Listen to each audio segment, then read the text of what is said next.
It's yet another beautiful night in Alaska, and we're back at Mulcahy Stadium in Anchorage. It's the home opener for the Bucs as they take on the Chugiak-Eagle River Chinooks for the first time this season. Can the Bucs stay undefeated on the year and improve to 4-0? We just have to stay tuned to find out. Welcome up inside the Mulcahy Stadium broadcast booth, everyone. Milo Hoffman alongside Alex Burstein. Now, Alex, last night the Bucs picked up their third win over the Mat-Su Miners. 13-5 was the score. The name of the game was the errors for the Miners. The Bucs took advantage. Yeah, I mean, this was probably the best offensive performance for the Bucs this season, but of course you have to talk about the errors. 8 errors on the game for the Miners, and I think the important thing was, sure, the Bucs got on, but they were able to punch in those runners. Less runners left on base than usual, single digits, which we haven't seen a lot this season. They were able to convert off the errors. That's what you got to do. One man's trash is another man's treasure, and that turned out to be the case for the Bucs last night. If they're going to give it to you, you might as well take advantage. Speaking of that game last night, 13-5 down in Palmer, Alaska, let's take a look at how all the action went down. 2 exhibition losses last week. Throw them out the window. The Anchorage Bucs are 2-0 and head back to Palmer, Alaska to right their wrongs against the Mat-Su Miners last week. It's game 3 of the season, and the Bucs try to stay undefeated against the Mat-Su Miners here on a beautiful day for baseball at Herman Brothers Field. Taylor anxiously awaiting in the right-hander's box. Here it comes. Bounce towards short. Peritoni gloves it, throws to second. The throw to first is way high. That one almost got out of play. They'll hold Taylor, but coming in to score easily is Kai McGarry. So that's going to be a run for the Bucs. 1-0 here in the top of the first on a strange play. 19 runs through 2 games this season. The pitch hit up the middle, and it's through on the ground. Turning third and coming in to score is Taylor. The throw is cut off, and that's an RBI single from Reese Sherman. The Bucs lead 2-0 in the first. No balls, 1 strike, 2 away here in the top of the first inning. A 2-0 Bucs lead. As this one hit up the middle off the glove of the pitcher, Encarnacion. Diving stop by Peritoni. He can't get it. Coming home, the throw is not in time. 2 runs are in. They'll throw the third. It gets away. Coming around the score is Landon Underhill. Chasing around second is Haas. The throw to third is not in time. A wild play. Haas ends up at third base. 3 runs are in, and the Bucs lead 5-0 in the top of the first. The 2-2 pitch swung on, golf towards right field, and this one's gonna drop right in front of the track. 1 runs in to score, chasing into second and sliding safely is Jeffrey. The ball gets away, but it doesn't matter. He's safely in the second base, and that's 2 doubles this inning and 1 run on the board for the Miners. Hale stands tall on the mound, kicks his leg. The pitch hit on the line towards center field. It's through. Third is Jeffrey. He's in the score. Ball gets away from this shortstop Haas, and then the second base on the air is Grout. And just like that, it's a 5-2 lead for the Bucs. They want him in the lineup. 1-0, slammed on the ground into the left field gap. Turning third and coming in to score is Greg Peritoni. There's no throw, and that's an RBI single for Cole Funkhauser. It's a 5-3 game. Here's the 1-0 pitch. Bounce towards third, gloved by Provencio. He has to turn his shoulder and throw on 1 bounce, and it gets past the first baseman Bantam. 1 runs in to score. Turning third is Funkhauser. The throw home is not in time. That's a 2-run hit for Elliott. Throw over the first, can't get Underhill, and it gets away from the first baseman. Run comes in to score, and it's a 6-5 ball game. Here's the pitch. Swung on in line center field. That'll bloop down for a base hit. Just got past the infield. McGarry comes around to score. Here comes Provencio. He's in as well. So it's a 2-ribby single for Corey Bantam. Surprisingly, both runners came around to score. The hit was in no man's land, and the score is 9-5, Bucs on top. Yeah, he could definitely slide in safely if he wants. Now he goes, 1-2 pitch, outside throw down to second is not in time. Narat goes back to third, but the throw goes awry. Here comes Joey Ner. He's in safely. McGarry advances to third on the play. It's another throwing error for the Miners, and the Bucs have a 12-5 lead. Runner on first, that's Cole Funkhauser. It's Luke Wilson. Here's the pitch. Swung on in line left center field. Caught by Grant Haas, and that'll do it. A little blooper over to the shortstop, and that's Storybook. Brent Haas had himself a day, and the Bucs pick up a 13-5 win and improve to 3-0 on the season. Well, nice way for the Bucs to pick up their 3rd win of the season down in Palmer, Alaska. It was gorgeous there. It's gorgeous here once again in Anchorage for the Bucs home opener against the Chugiak-Eagle River Chinooks. And Alex, that game against the Miners saw a lot go down, a couple wild plays. What were some of the main things that stood out to you? Yeah, I mean, I think the Bucs were able to respond very well. They started off the game, everything was going great, and then in the second, they gave up 3 runs. So it was all of a sudden a 5-5 ball game after leading 5-0. After that, though, it was all Anchorage. They didn't give up after that, so I think the fielding was able to kind of clean things up after a rough couple of innings, and you got to look at the bullpen. Tanner Hale, a rough outing, gave up 5 runs, but Eli Buxton, Eli Lipinski, Grady Ferris, and Nate Muncy, well, they gave up no runs over the final 8 innings of play, so it was a really good relief appearances for all of them, and I will try to carry that into today's matchup at Mulcahy. Well, one of the guys that's in charge of putting those pitchers on the mound out of the pen is head coach Joe Silva. I caught up with him before this one, so let's see what he had to say ahead of tonight's matchup. Milo Hoffman here with head coach Joe Silva. Team starting 3-0. What have you been most impressed with your squad? Yeah, I think we have a complimentary squad all put together. Offensively, our approach has been pretty good, and pitching's been very good as well. New team, Chugiak-Eagle River Chinooks. How excited are you to play a squad that you haven't seen yet this year? Yeah, I'm excited to see what they bring. Don't know a whole ton about them, but they have guys that can swing it and guys that can pitch it too. Great baseball IQ and phenomenal staff. Who do you have going on the bump tonight? We got RJ Rouet going again. RJ, what are you looking at of RJ? Started the first game on opening day. What can he build off of? Yeah, I mean, he has progressed and gotten better in his second start. I thought he set the tone really well earlier in the week on Sunday. I believe it was Sunday. So just doing what he knows he's capable of, right? Attacking the zone with his 3 pitches. About 2 weeks into your stay here in Alaska, has it been what you expected? Anything more or less? Oh, it's been great so far. We finally got some warm weather. I was telling the guys that I think yesterday up in Matsu was the hottest 65 degrees I've ever felt in my life. So it's been great. All right. Thank you so much, Cool. Coach. Thank you. Thank you. Thanks so much to head coach Joe Silva for taking the time to talk to us before this one, as he does for all the games this season in the ABL. We'll stay tuned to what he has to say as the season goes along. Now, a lot went well the last game against the Miners. Of course, the 13-5 win. There were a couple of debuts for the Bucs. One of them was Joey Ner, not in the lineup tonight, but Alex Burstein had a chance to talk to him before this one, so let's see what he had to say out of the matchup with the Chugiak River Eagle Chinooks. Alex Burstein here with Joey Ner ahead of today's game against the Chinooks. Joey, you were here 2 years ago. What made you want to come back to Anchorage? To fish. I want to be here to fish and play baseball sometimes, but mostly the fish. I mean, when I came here my first year, the fishing was just unbelievable. The salmon run and getting used to that and coming up with buddies and doing that on the off days. I just fell in love with that. So getting back and being able to have the privilege to do that again really is awesome. Any big fishing goals for you? Yeah, absolutely. I'm hoping to catch a couple king salmon and then just catch enough so I could not pay for any meals up here or spend any money. So just kind of live off of what I catch. Going to this past spring at Dallas Baptist, you guys made it to the regionals. What was that experience like being a usual starter on a team that made it so far? Yeah, it was pretty sweet. That was a really good group of guys. We all cared about each other a lot, really good guys, and we're all really Christ-like, so that's what made us really good. And we're benefited in more ways than one, becoming better men and better ball players. So love those guys, and the atmosphere at Baton Rouge was awesome. I mean, that's why you play the game, so it was really cool, and we were really fortunate to get that far. How do you feel like you've changed as a player since you were here 2 years ago? Man, probably like maturity. Definitely like growing physical as well at DBU. We really emphasis on physicality and just lifting, and so I think I've made a lot of advancements with my body-wise, and then just a lot spiritually as well. A lot of guys, like the whole culture at DBU has changed my life pretty much, and has been giving me a perspective about the gospel and stuff, so that goes further than anything. So. And then any big goals on the playing field for this summer?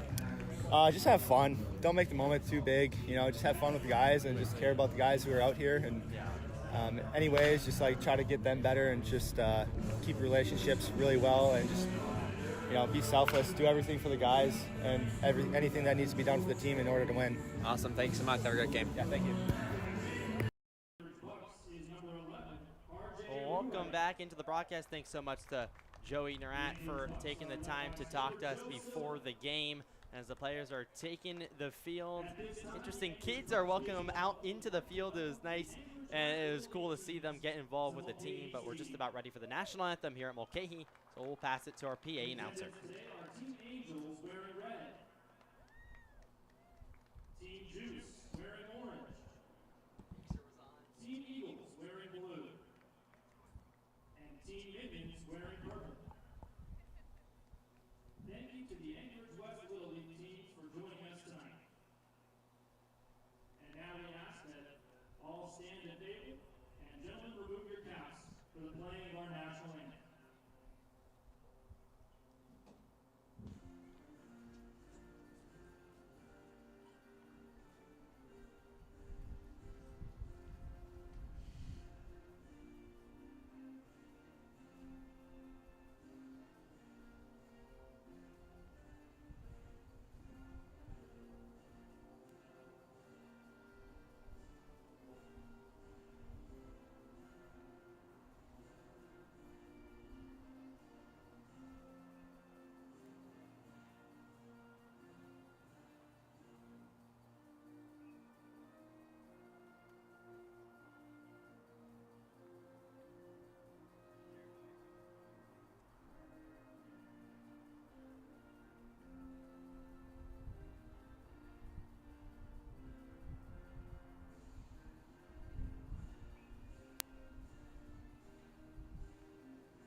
There you have it, the national anthem here at Mulcahy Stadium as we're just about set for the fourth game of the season. We'll go through the lineups really quickly before this one gets started. First for the Chinook-Eagle Rivierac, we got Carson Clark leading off at second base. Isaiah Perito in right field, he'll bat second. Brady Groves, the DH, he's batting third. Jake Mitchell over at first base is in the cleanup spot. Tate Green, the shortstop, he's batting fifth. Casey Anchors is behind the dish, he's catching, batting sixth. Patrick McGlon, the third baseman, is batting seventh. Orion Medeiros out there in left field. Caden Bradshaw in center, batting ninth. And the pitcher on the bump for the River Eagle Chinooks is Caleb Guan. So excited to see what he has to offer here in the fourth game of the season. Bucs trying to stay undefeated. As for the Bucs, we have Landon Underhill out in center. He'll lead off for the Bucs. Logan Yule over in right. Luke Taylor, once again, the DH. He's batting third. Sean Toger, the first baseman, batting cleanup, back in the lineup. Austin Gamel over at second after not playing last game against the Matsu Miners. Cooper Soselski also back in the lineup. He'll be in left field. James Provencio still in there over at third. The on-base machine himself. Reese Sherman is doing the catching. He's batting eighth. Grant Haas, the shortstop, is batting ninth. And on the bump for the Bucs, once again after his opening day start, is RJ Rouet out of Baylor, trying to keep up the momentum after he went 3 innings of scoreless ball. Alex, what do you got on RJ Rouet? Once again, probably the pitcher we've seen the most on the Bucs team. Yeah, third start of the summer, second in the regular season. He had an iffy first start of the year, went 2 innings and gave up a couple of runs in the second, but he looked really, really good in the official season opener on Monday. Went 3 innings, gave up just 1 hit, a couple of Ks, only 1 walk. So he's really finding his stuff. He's a strong left-hander and should work well against this Chinooks lineup who are playing in their first regular season game of the year. Yeah, 5 days of rest for RJ. So on a normal rotation like the big leagues, pitching every 5th day. Stepping into the box will be Carson Clark, the second baseman for the River Chinooks. Rouet ready, and the first pitch of the game is swung on and foul. Back game, we're underway here at Mulcahy Stadium. Once again, another beautiful day for baseball. Carson Clark, the lefty, so lefty on lefty matchup. Here's the pitch, off speed, left upstairs. So 1-1 on the leadoff man. Yeah, we see a lot of lefties in this league through the first couple of games. Yeah. Bucs spotlight a lot of them in their starting lineup. Could be similar here for the Chinooks. Rue sets and deals the 1-1, nearly hit him. So it's 2-1. Rue looking to command the strike zone early and often for the Bucs. Did really well on opening day. He's ready for the 2-1. Pitch. Catches the outside portion of the strike zone. 2-2 on Carson Clark, the leadoff man. Yeah, it'll be interesting to see how Rue's arm holds up. He didn't pitch much this past spring, and now all these starts in a row. We'll see. 2-2 pitch, chopped foul left side. So it's still 2-2 on Clark. We've seen the Bucs offense come to play these last couple of games. 13 runs against the Miners. But first comes the pitching. Got to lock down the River Chinooks. Here's the pitch off on the leadoff man, Carson Clark. Full count to start off the game. Rue going to that off speed a bunch so far. Here's the payoff delivery. Strike 3 called on the outside corner. Got Clark looking, and that's the first out of the game. First strikeout for RJ Rue, and there's one gone in the first. Yeah, it's a perfect start to the game for Rue. It looked like he just did a little fastball to the bottom outside corner. He knows how to pitch against lefties, being a lefty himself. And he has the extra special version of that because not only does he pitch, he also hits as a lefty. So he really, really knows what these batters are seeing. He's mastered everything when it comes to being a lefty. So here's Isaiah Perito, the right fielder. Pitch to him is taken for a strike down Broadway. Fastball. Go River Chinooks with their first game of the season today. First regular season game as the 0-1 comes in upstairs. They had a really long exhibition stretch. Few rainouts, a few wins. Had some tough losses to the Miners last week. The 1-1 pitch is check swing down the first baseline. That'll go foul. So the count's 1-2 on Perito.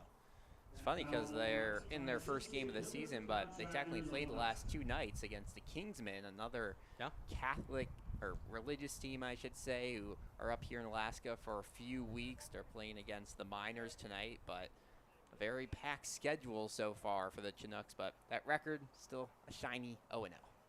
1-2 pitch from Rue, fought off foul. So still 1-2 on Perito, the 2-hitter today for the Chinooks. Gorgeous day. Got a soccer, it seems like, on the football field just out to our left. Wind's blowing to left field. Here's the 1-2 pitch. Swing and a miss. Rue got him down on strikes. His second strikeout of the game. Second in the first, and there's 2 gone. Yeah, well, a little backwards K followed up by a forwards one. He gets them both swinging and looking here early on. This Chinooks offense has been up and down early in the season. Now it's rolling the defense. Pitch to Brady Groves is cut on and fouled. So 0-1 to Brady Groves. Groves goes to Oberlin College from Youngsville, North Carolina. 308 last season, so he can put the ball in play. Here's the pitch. Swing and a miss. 0-2 quickly.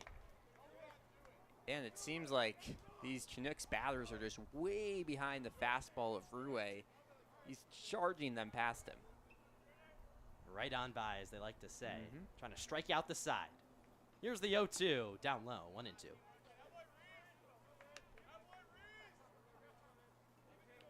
Brady Groves was a member of the All-Conference 3rd team last year. He's in the transfer now. 1-2 coming. Pitch, hammer down the left field line, foul. A couple fans had to dodge out of the way.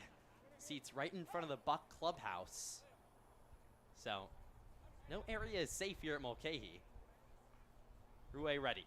1-2 pitch, off speed outside. So it's 2-2 on Brady Groves. The DH today. Stands at 6 feet tall, weighs 185. Hit 1 homer last season. Struck out 27 times though. Here's the 2-2 coming. Swung on, chopped on the ground. Third baseman Provencio can't come up with it. Now he fields, fires across the diamond, not in time. So Brady Groves works out an infield single. It was hit pretty deep in the hole. Busted it down the line. So there's 1 on for the Chinooks. And up comes the cleanup hitter, Jake Mitchell. Yeah, that's a close one. I see we're doing the scoring online. I gave it a hit. The scoreboard gave it an air, but it's going to have to be a backhand pick and then throw it across the body. So we'll give that as an infield single to Groves and the first base runner of the day. Now it's Jake Mitchell. Ruway set, checks on the runner. It's Groves at first. Kicks and deals, off speed, down low. So it's 1-0 on Jake Mitchell, the first baseman. Mitchell goes to Rogers State University. Junior. 1-0 pitch. Strike called. Throw back to first is not in time. Scooped up by Toger, but there was no tag. So 2-0 the count on Jake Mitchell. He hit .229 last season with 5 homers, so he has power, but struck out 49 times. 11 more times than he walked. Ruway set, steals, pitch, swung on and drilled down the left field line. Foul. Hit the fencing right in front of the bullpen of the Bucs. So 2-1 on Mitchell. Just underway here at Mulcahy Stadium. Top of the first. 2 outs. Ruway has 2 strikeouts already, but Brady Groves, the DH, reached on an infield single to third. 1-2, he's set. Checks on the runner. Takes a long pause, and he throws back to first. Groves is back safely.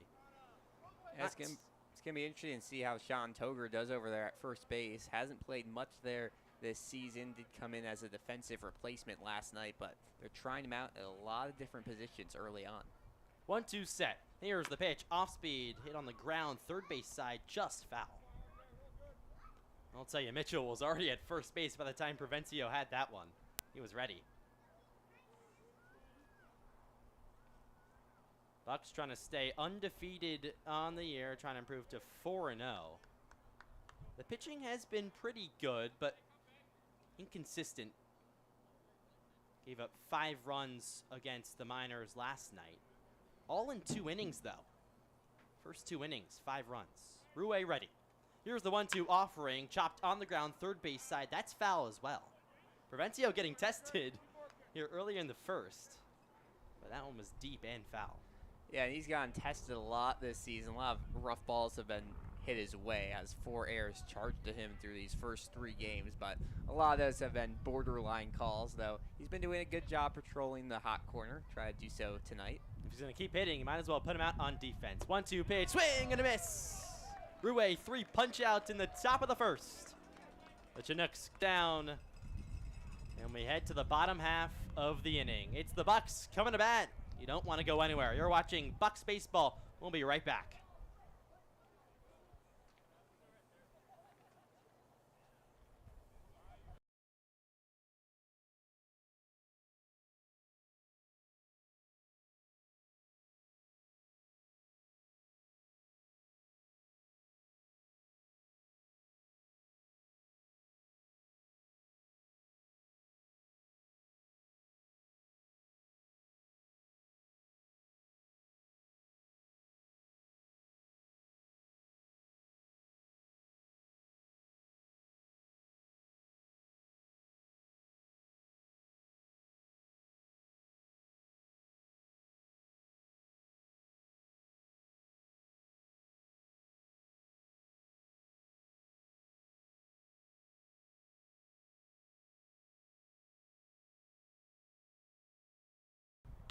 Welcome back here to Mulcahy Stadium for game number 4 of the Anchorage Bucs season here in the ABL.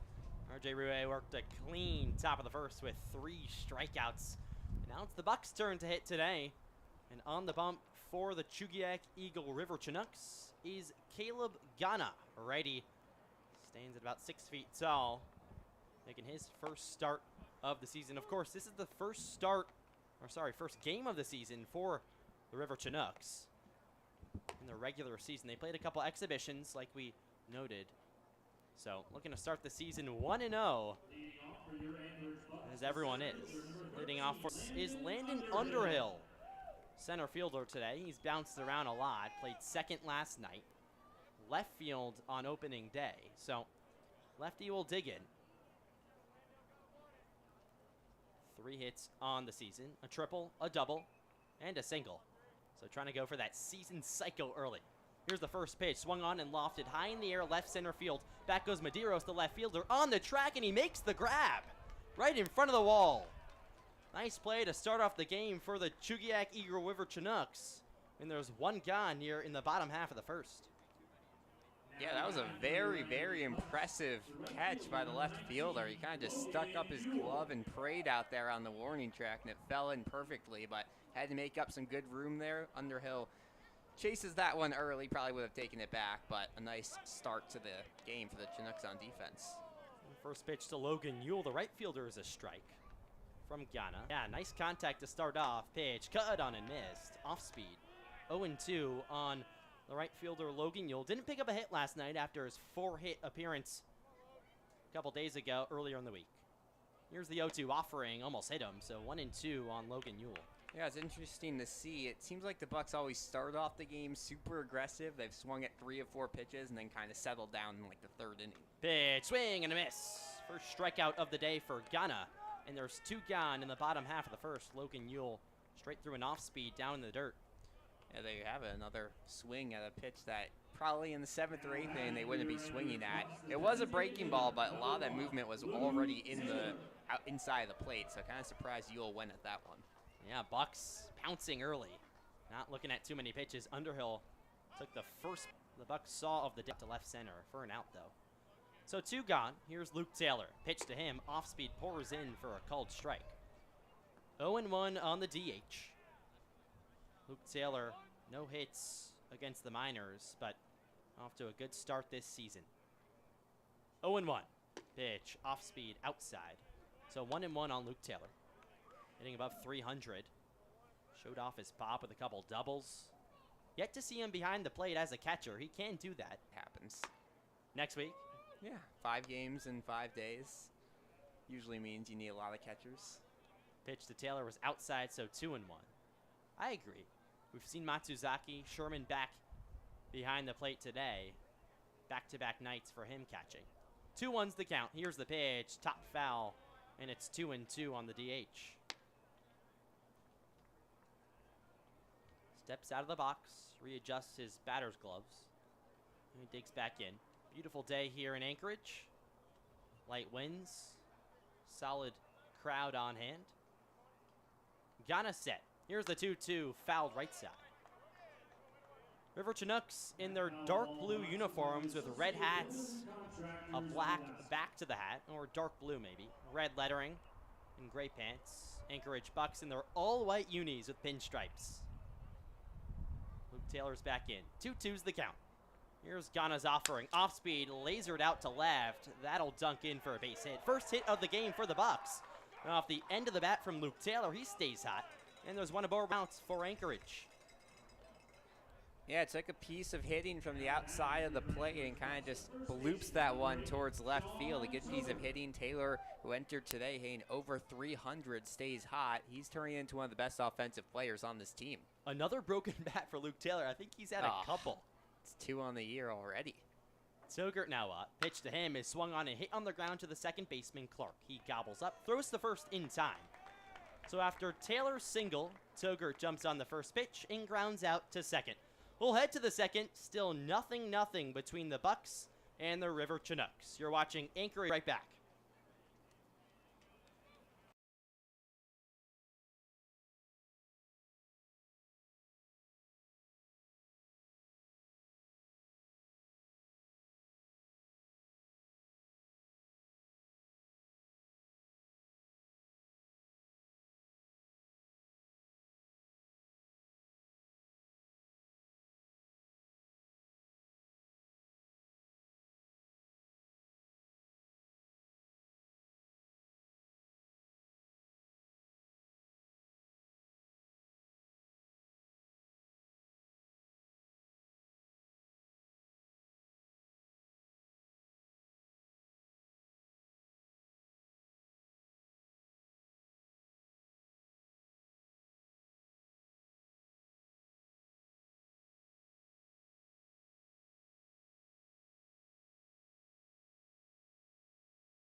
Back here at Mulcahy Stadium, it's second inning time.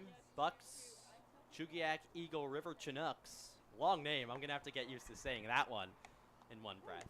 Still nothing. RJ Rue back on the bump for the Bucs. Beautiful day out here in Palmer. Not Palmer.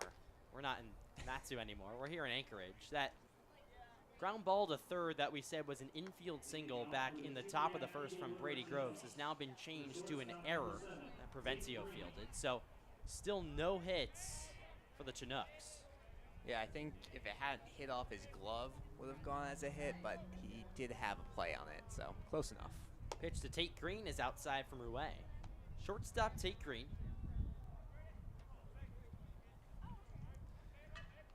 Well, Rue's been looking good in the first inning of all of his appearances. Now it turns to, can he get it going in the second as well, which he did last time out. Pitch was down and away to Green, so it's 2-0. Rue ready, and here's the pitch. Strike called, outside corner, fastball. 2-1 now. Tate Green goes to Central Arkansas Division I program. Pitch to him is swung on and lasered out to left field. Back goes to Selski, and that ball's out of here. The first homer we've seen so far in the ABL comes from Tate Green, the shortstop of the Eagle River Chinooks. 1-0 here in the second.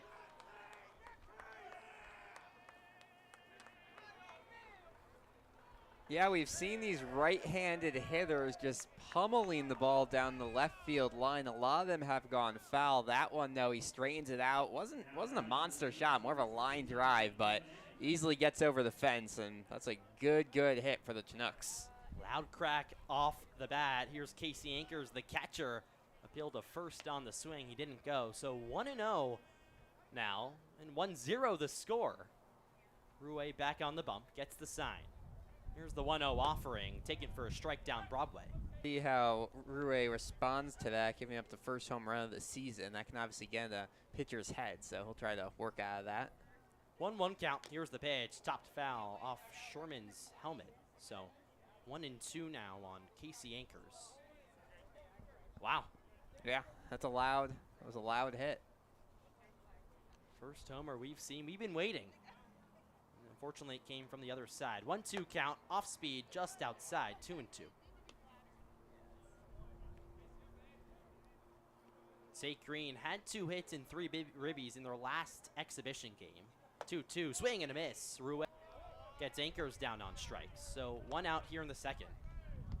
I was saying Tate Green was coming in with a hot bat. He had 3 ribbies in their last exhibition game, 2 hits. So he's not someone to play around with.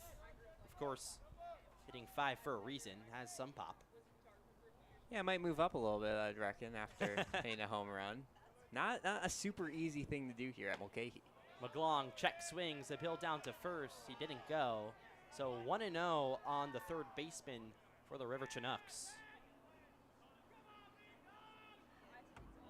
Rue set. Here's the pitch. Strike called. Inside portion of the dish. 1-1. Ready.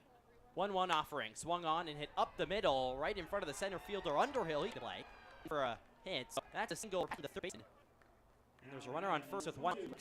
I mentioned this is kind of what we saw in the first outing of the year, an exhibition play for Rue. He looked really good through 1, and then the second inning, the hitters just kind of figured him out. They were able to get some hits. It's especially been the righties here today for the Chinooks who are able to work well against a lefty, and it's not ideal. Here's Medeiros, left fielder for Chugiak. Pitch to him is lined foul right side off the end of the bat. So 0-1. Flashback to the bottom of the first. Underhill drove one deep to left center field, but Medeiros caught it at the wall. So nice play defensively. Rue set. Check back to first, and McGlon safe.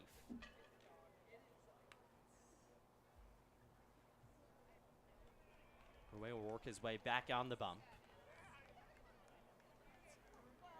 Medeiros from Kailua, Hawaii, goes to Westmont College. Pitch to him is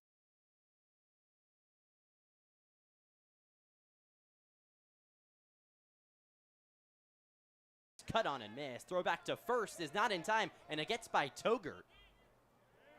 McGlon didn't know. These throwing errors have been often for really every team that we've seen. The Bucs had 4 errors last night against the Miners. Of course, the Miners had 8. And we mentioned Toger hasn't been playing a lot of first, so still figuring out that relation. That one, though, stinks. Here's the 0-2 pitch, bounced up there about 58 feet. So 1-2 now on Medeiros. We're in the top of the second inning. Chugiak leads 1-0 off a solo shot from Tate Green, the shortstop. Just over the left field wall. Ruwe set. Checks on McGlon at first. Out of the stretch. Here's the 1-2. Swung on and popped high in the sky. Foul right behind us up here in the booth. So still 1-2 on Medeiros. Yeah, I think the worry here, if you're the Bucs coaching staff, is just that the Chinooks are making contact. Obviously, you had the big home run, but even when it hasn't been hits, they're making hard foul balls. They're figuring out how to hit this fastball, and that's not a good sign. 1-2, swing and a miss. Ruwe got him down on strikes. So big strikeout for RJ Ruwe, and there's 2 gone here in the top half of the first. Seems like a hit or it's a strikeout. There's been nothing in between. The defense has had a very easy day for the Bucs because they haven't had to do much. So yeah. Ruwe finding his rhythm. That's already 5 strikeouts. Reminds me of the Yankees. Go big or go home. Pitch outside, check back to first again, and McGlon's in safe. Really checking on McGlon over there. He's the third baseman, has some speed. They went home today, a walk-off loss You didn't have to to bring the it. Red Sox. I guess I kind of teed it up. But how about that Judge homer? Just made me smile ear to ear. 1-0's the count. The hitter is Kalen Bradshaw. Pitch to him is swung on, popped up, foul, right side, out of play.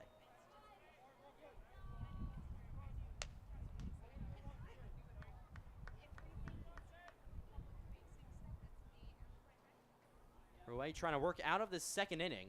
Heard a run, but has a bunch of strikeouts, 5 on the day so far. So when you're pounding the zone, you're bound to give up a deep one. 1-1, back to first again, and McGlon's sliding safe.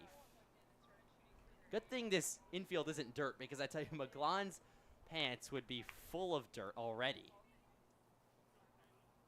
Matsu has dirt. We talked about that last night. Here's the 1-2, off speed, strike called. We didn't check to see if anyone had grass stains or dirt True. stains. They changed pretty quickly, so we weren't able to see. You think they changed mid-game? No, like like after. after. Right. I was like, whoa. Fancy. 1-2. Here it is, upstairs. So 2-2 on Bradshaw, the center fielder. Bradshaw hails from Dallas, Texas. Played 20 games last season at the collegiate level at 238. Ruwe set. Here's the 2-2 off speed way upstairs. Reese Sherman had to stand up. So it's full on Bradshaw. Top of the second, 1 run already home off of Tate Green's solo shot to left. It's McGlon off first. And Bradshaw at the dish. Here's the payoff pitch upstairs. So that's a walk for Caden Bradshaw. McGlon advances to second on the play. He was off and running. So there's runners on first and second now for the Chinooks. And the top of the lineup is up once again. It's Carson Clark, the second baseman.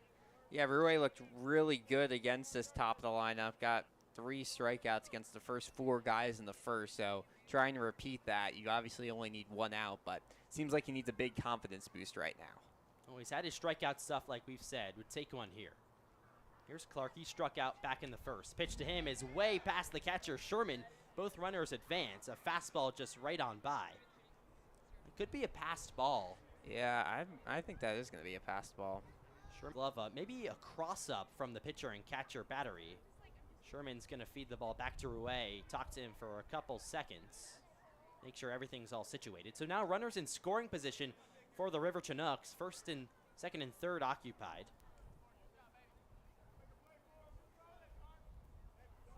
It's Bradshaw over at second. McGlon over at third. Top of the second. Here 1-0 Chinooks. 2 gone. It's the leadoff hitter, Carson Clark. Ruwe's offering, cut on and missed. Clark, like I said, struck out back in the first. Rue had 3 punch-outs back in the first inning. 5 on the day so far. 1-1's the count. Rue set. Here's the offering, fouled back. And it's 1-2 on Clark. Yeah, I'd like to see him just go back to that fastball, maybe high and inside. That's what got Clark swinging a couple of pitches ago. That seems like that's been what's working best against these left-handed hitters. It puts this inning to a close. Rue's offering outside in the other batter's box. So it's 2-2 on Carson Clark. River Chinooks trying to add on some more runs. We've seen a lot of runs early so far this season. 5 runs apiece for both sides last night between the Bucs and the Miners. Rue set, trying to work out of this jam. Here's the 2-2 pitch, swung on and hit high in the sky center field. Underhill drifts over, now called off by Haas, and he can't make the play. It drops in no man's land. Confusion out there in the outfield. 2 runs come around to score for the Chinooks. And just like that, it's 3-0 here in the second. Yeah, Underhill off the bat had no idea where that was going because he took a couple of steps back, ended up having to run forward a ton, and then because of that, Haas wasn't even thinking he needed to do anything with it, and ends up just dropping in the triangle of people out there on the left side of the field. That's disastrous. We'll see if that goes as a hit or an error, but that's not good. Yeah, outside. I think that's a hit because no one touched the ball. Yeah, I think it has to be. It just blooped in there in center field. So now it's Isaiah Perito, 3 runs home here in the second. A play that should have been made. And just like that, it's 3. Pitch, strike, outside corner. Fastball, and it's 0-2 on Perito. He struck out back in the first. One of 3 strikeouts for Rue in the top frame. It's Clark off first. Off hitter. Rue set. Here's the pitch. Swing and a miss. He got him on strikes. So 3 runs come home for Chugiak. A homer, and then a bloop single that was in no man's land. Confusion on the defensive end for the Bucs. We go to the home half. Let's see if Anchorage has anything up their sleeve hitting-wise. Don't go anywhere. It's Bucs baseball. We'll be right back.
Back here at Mulcahy Stadium, nothing. Chugiak on top of Anchorage. It's Austin Gamel leading off for the Bucs. Playing second base today. Pitch downstairs, and it's 1-0. Yeah, well, this is something that the Bucs haven't had to do much this season. That's play from behind because against the Pilots, they were leading all the way. Yesterday, they were. The 1-0 offering is hammered out to right center field. Back goes the right fielder, Perito. There's no play for him, and it bounces all the way onto the track. Gamel rounds first. He goes into second standing. So that's a leadoff double for Austin Gamel. And just like that, the Bucs have something going here in the second. Yeah, we've been talking about Milo. Gamel has a lot of pop. And Baptist is usually down the line to right field, but that one was going straight to the gap between the right and center fielders. A really good piece of hitting. You mentioned got all the way out to the warning track. If that hit off the wall, could have ricocheted to maybe give him the triple, but it's a good piece of hitting from Gamel. Gamel happy to be back out there after last night he had off. Pitch to Cooper Soselski. The left fielder is a ball down and away. So 1-0 on Soselski. Sometimes all you need is a night off. Yeah. You know, rest the body. That's why they Of do course, it. there's been a lot of rest days so far, but Given. Here's Goa from the mound. Pitch to him, off speed, strike called. So it's 1-1. Ghana ready on the mound. Gamel off second, he has speed. Ripped a double into right center field. Cooper Siselski trying to move him over or do more damage. 1-1 count, swung on, flied foul behind us. So 1-2 on Siselski. He started on opening day, went 1 for 5, also a pinch hit last night, or in the second game, sorry. James Provencio, the third baseman, on deck. 1-2 the count. Ghana set at the belt. Checks on the runner, Gamel at second. 1-2 offering, strike 3 called. Just up the outside corner of the plate. And there's one gone here in the bottom half of the second. Yeah, really good job by Casey Anchors there to frame that pitch. It was very borderline on the outside part of the plate for Siselski, but you saw just a little bit of swinge of the glove. Yeah. That's a sign of a good catcher if you can take those borderline calls and make them backwards case. Well, framing's an art. It I'm is. actually curious to see now. I'm going to look down to see if he goes down to one leg. And it looks like he does. Check back to Gamel at second. He's safe. That was close. That was close. Split the shortstop there, Tate Green, between the legs. Somehow find his way back. He's holding him very close, just about 5 or 6 feet behind the bag and a few to the left. So wouldn't be surprised to see him go back to second again. Gonna set. Here's the pitch. Off speed, catches the outside corner. 0-1. Yeah, can't be too comfortable for Gamel. He's out there at second, but like you said, the defender Green is behind him. Joe Silva, the third base coach, is keeping a close eye on Green. Ghana set. Here's the 0-1 offering, chopped on the ground, first base side foul. Provencio has been an on-base machine so far. 6 of 13, 462 average. Yeah, it's kind of misleading because a lot of those are fielder's choices, and there's a couple errors, and some of those goes as at-bats, so he might not get a first part, but he's reached more than that, so that's even more impressive. Any way you can find yourself on the bag is good. 0-2's the count on him. Ghana set. Here's the offering outside. Yeah, we're seeing against left-handed hitters, Ghana's just going with a very small curveball, it looks like, trying to chase it into the outside part of the zone, and he just missed there, but that's something that can get a lot of swing and misses on reaches. Here's the 1-2 offering, slashed foul left side. Here in the second inning, Gamel off second. Bucs trying to spur up some offense after giving up 3 runs in the top half. Not quite a crooked number, but we've seen a lot of crooked numbers so far. Just 3, though. 2 hits on the day for the Bucs so far. Here's the 1-2 offering, chopped on the ground, foul, third base side. So Provencio will dig back in, working the count here. Still 1-2, but seen a lot of pitches. Yeah, he's seen a lot of pitches, and to only have 1 ball on the scoreboard's obviously tough for a hitter. You know, you're battling through this at bat, and you look up and you see, dang, I have a long way to go until I'm at the walk. But he's doing a good job fouling some off. We'll see if he can straighten one out here. I don't think he's up there to walk. Hey, any reach. 1-2 count, pitch, fouled back near us, and it bounces into a little nook there. Alex I'll go is grab it. tempted. He's going to go grab it. That's going to be our second ball of the season.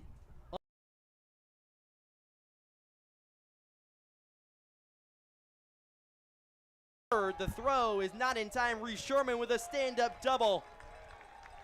Another run home for the Bucs, the first of the day. So 3-1 to score now in the bottom of the second. Now batting for your Anchorage Bucs, the shortstop, number 9, Grant Haas.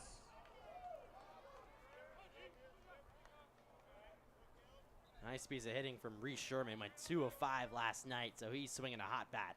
Now it's Grant Haas, the shortstop. Pitch to him, down low. So 1-0 on Haas. Went 1 for 5 last night, but picked up 3 ribbies on a big hit. Also had a nice play out. He's played every game so far with the Bucs at short.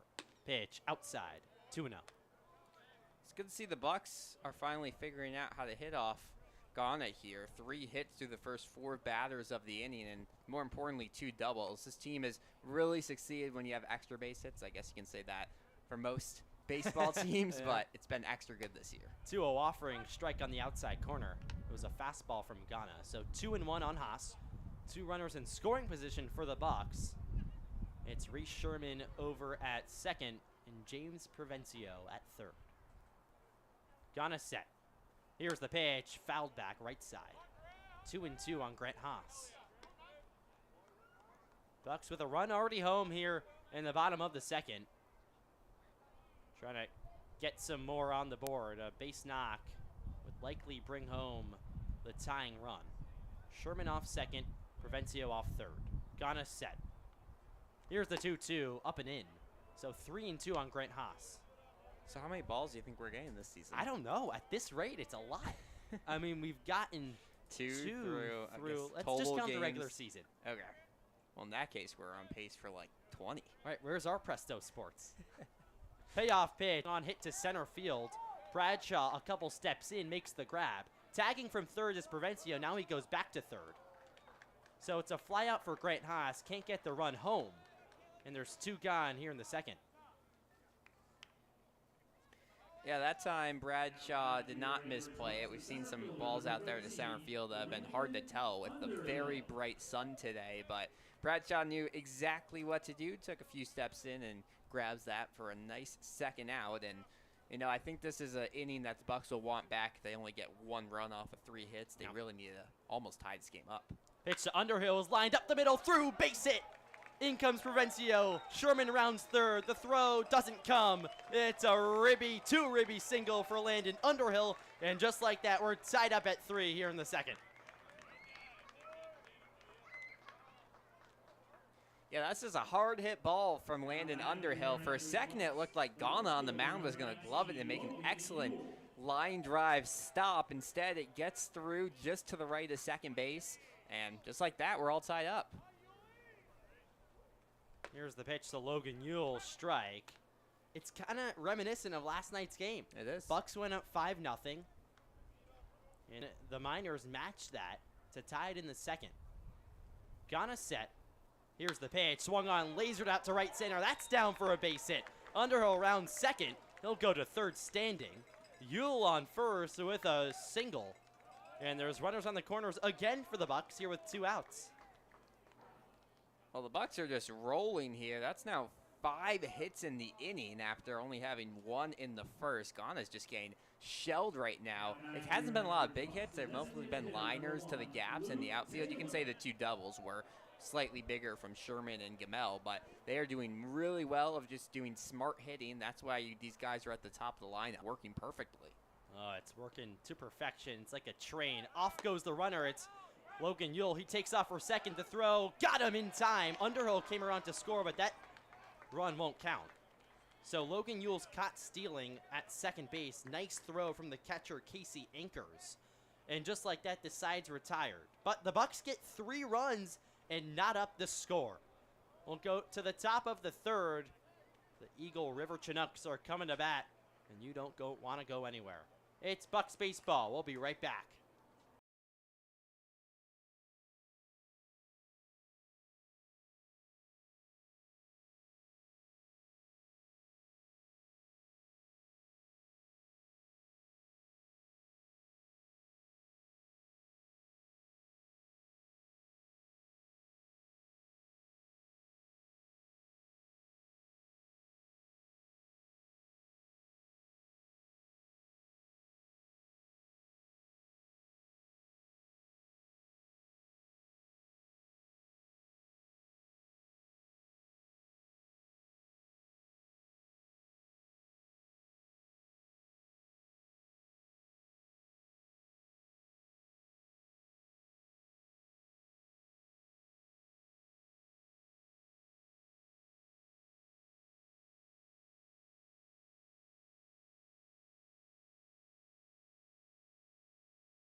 Back here at Mulcahy Stadium, Bucs just tied us up at 3. We head to the top of the 3rd inning. It's 3-3 Bucs and Chinooks. Now it's a new pitcher for the Anchorage Bucs.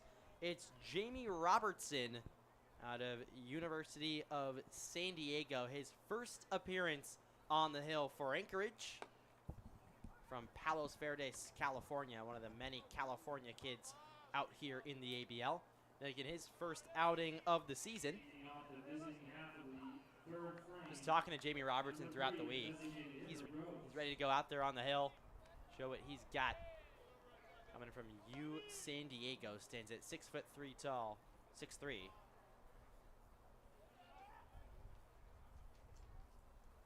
Set at the belt is Robertson. Here's the pitch, swung on and chopped to third. Provencio's there, Gallup throws across the diamond in time. So there's 1 out here in the top of the 3rd.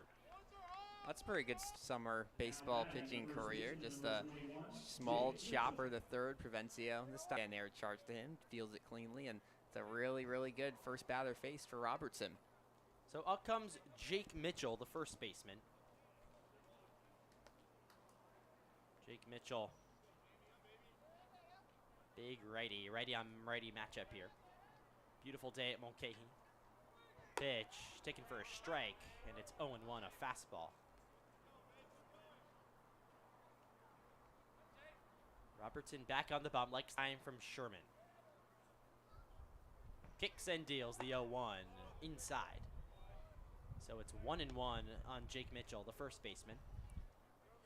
Well, we're seeing Jack Giordano, the other USD product on this Bucs team. A lot of velocity. So far, Robertson mainly working with just the fastball, but it's hitting the zone. Kicks and deals, pitch, hit to left field, through for a base hit. Pass Grant Haas, the shortstop. So that's a 1-out single for Jake Mitchell. And there's a runner aboard here for the Chugiak-Eagle River Chinooks. Yeah, it was a slow-moving liner. Haas, though, standing close to the bag at second, didn't have that much room to go and make the catch. So, now to do to get the board. Hard hit. Hard hit from up here. Solid barrel action. So now Robertson works out of the stretch.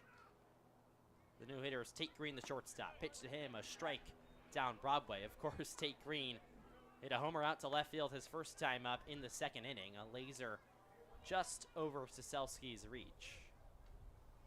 High exit velo on that one. It's Jake Mitchell off first, Robertson out of the stretch. Here's the pitch, swing and a miss. And it's 0-2. Yeah, he won another one of those home runs with that swing. We'll see how it's different, him facing off against a right-handed pitcher versus a lefty. He saw the ball well coming out of Rui's arm, so possibly that'll continue against Robertson, but a little bit different view. Robertson's pitch up and in, nearly hit him. So it's 1-2 on Tate Green. Runner on first for the Chinooks. Tied up at 3 apiece here in the top half of the 3rd. Opening day for the Chinooks, first regular season game. Here's the 1-2, runner goes, pitch grounded to first, Toger gobbles it, goes to the bag. Mitchell advances to second. It's a ground out for Tate Green, and there's 2 away here in the top of the 3rd. Yeah, smart play there for Toger. He did what every first baseman's first instinct is and looked to second, try to see if there's a double play, but there was no chance of getting Mitchell there. He's a speedy runner, but you get one, and just like that, Robertson on the heels of maybe getting out of this inning, no damage done. Yeah, a little hit and run action for Chugiak. Robertson comes set, runner off second. It's Jake Mitchell. Here's the pitch, swung on and slowly rolled over to short. Grant Haas pumps his glove, fires to first, and they got him. So a nice play from Grant Haas coming in, and the side's retired in the top of the 3rd. No runs, 1 hit, and 1 man left on base for the Chinooks. We go to the home half, tied up at 3. You're watching Anchorage Bucs baseball. We'll be right back.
Back here at Mulcahy State, it's the bottom of the third inning. Leading off for the Bucs is Luke Taylor.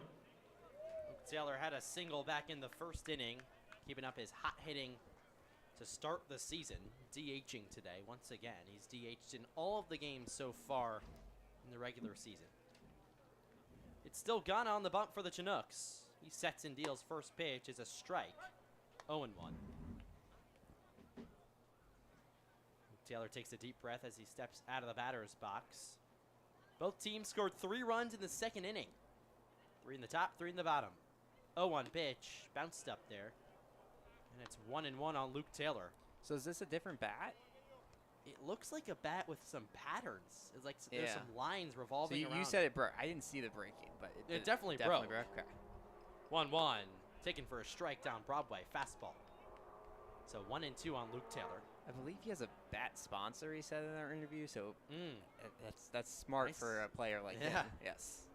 2 strikeouts on the day for Ghana.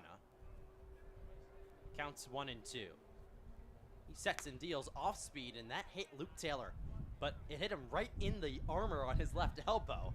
It almost sounded like it hit the bat, it was so loud. So Taylor reaches with a hit by pitch. He's gotten hit a lot this year. He's found himself on, so runner on first for the Bucs. Yeah, it's going to be one of the louder hit by pitches you hear. He got hit by a pitch in the 7th yesterday. I think he did one time as in the first. Yes, in his first plate appearance of the regular season. So that's 3 times in 4 games. I mean, he stands kind of close to the bat, but he doesn't have one of those stances where it's like almost a guaranteed hit by pitch. So that's interesting to see out of Taylor. I mean, he knew that one was gonna hit him, so he just braced for it. Well, if you have the padding and you see the ball going there, it's like, might as well take one for the team. Here's Shanto. Pitch to him is drilled down the right field line, fair, and it goes all the way into the corner. Rounding second is Luke Taylor. He gets the sign to come home, stumbling, bumbling. The throw is in time. Luke Taylor's gunned down at home plate. Joe Silva, the head coach of the Bucs, has his hands raised in the air. He didn't like the call. Sean Toger is in standing at second with a double. Missed out on an RBI, though. Absolutely drilled down the line. So there's 1 out in the third. Yeah, well, I'm surprised there was even a play at home because the right fielder Prio had a hard time getting that ball out from the dirt. We mentioned it's a gravel warning track here, but absolutely guns him down, and that's a tough break. Pitch to Kamel is a strike on the outside corner. Yeah, bang, bang. Probably could have gone either way. But it looked like he got the back of his body, so it's always close. But from our angle, I agree with the umpire. Here's the 0-1. Pitch to Kamel is hit well out to center field. Back goes Bradshaw. He has room, and he makes the grab. Togert retreats back to second. So there's 2 outs just like that here in the third. Well, we talked about last inning. It looked like the Bucs were only going to get 1 run inning off of 3 hits, and then the offense come alive. So we've already seen some 2-out hitting today from Anchorage. See if they can do it again. Runner in scoring position. The sign of a good team, 2-out hitting. Mm-hmm. Good defense. Bucs have an error. Here's the pitch to Saselski, slashed foul. He checks his bat. He's going to probably go back to the dugout. That's broken. And that's a broken bat, and he's hearing it from the dugout of the Bucs. They really like to make fun of the player who had a broken bat. I mean, it's disappointing. Bats are expensive. And you got to think all these players are used to playing with metal bats right now because they're playing at the college level. Now, I don't know about you, but in high school, I played with wooden bats. You did? Yeah. Wow, New York City is that is shocking. Yep. Wooden bats in New York City. So just like out here in Alaska. Saselski grabs a new piece of lumber and he steps into the batter's box. That's like Counts really rare. I'm shocked by that. Ghana set. Pitch. Strike called. Fastball. And it's 0-2. I took a things last summer with a wooden bat without batting gloves on. I had blisters for days, so I will not be You gotta doing have that batting again gloves. soon. Did you have batting yeah, gloves? I didn't, but still. Okay, well that's huge. I took like 10 swings. Old school, no batting gloves. 0-2's the count. Here's the pitch. Swung on and grounded left side Shortstop Green off balance, throws across the diamond, not in time. The first baseman Mitchell drifted off the bag. So a nice effort from Tate Green on the Jeter-like throw. Couldn't get Siselski. That'll be an infield single. And there's runners on the corners now for the Bucs.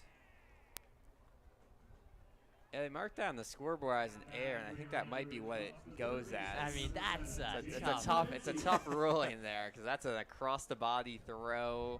But I don't know, that's close. If I was scoring, I'd probably rule that as a hit. I mean, Tate Green was about 10 or 15 steps. It would have been a in the great gap. play had he made it. Would have been a great play, and my rule, if it's gonna be a good play, I mean, probably a hit. So runners on the corners for the Bucs. Here's Provencio, pitch to him, way outside, off speed. So Ghana trying to work out of this small jam and keep the score at 3 apiece. Provencio had a single back in the second inning to left field. Here's the pitch, down low. So 2-0 on James Provencio, the third baseman. He has the error for the Bucs. Also would have been a nice play, but that one a little bit more acceptable. Here's the 2-0 outside, 3-0.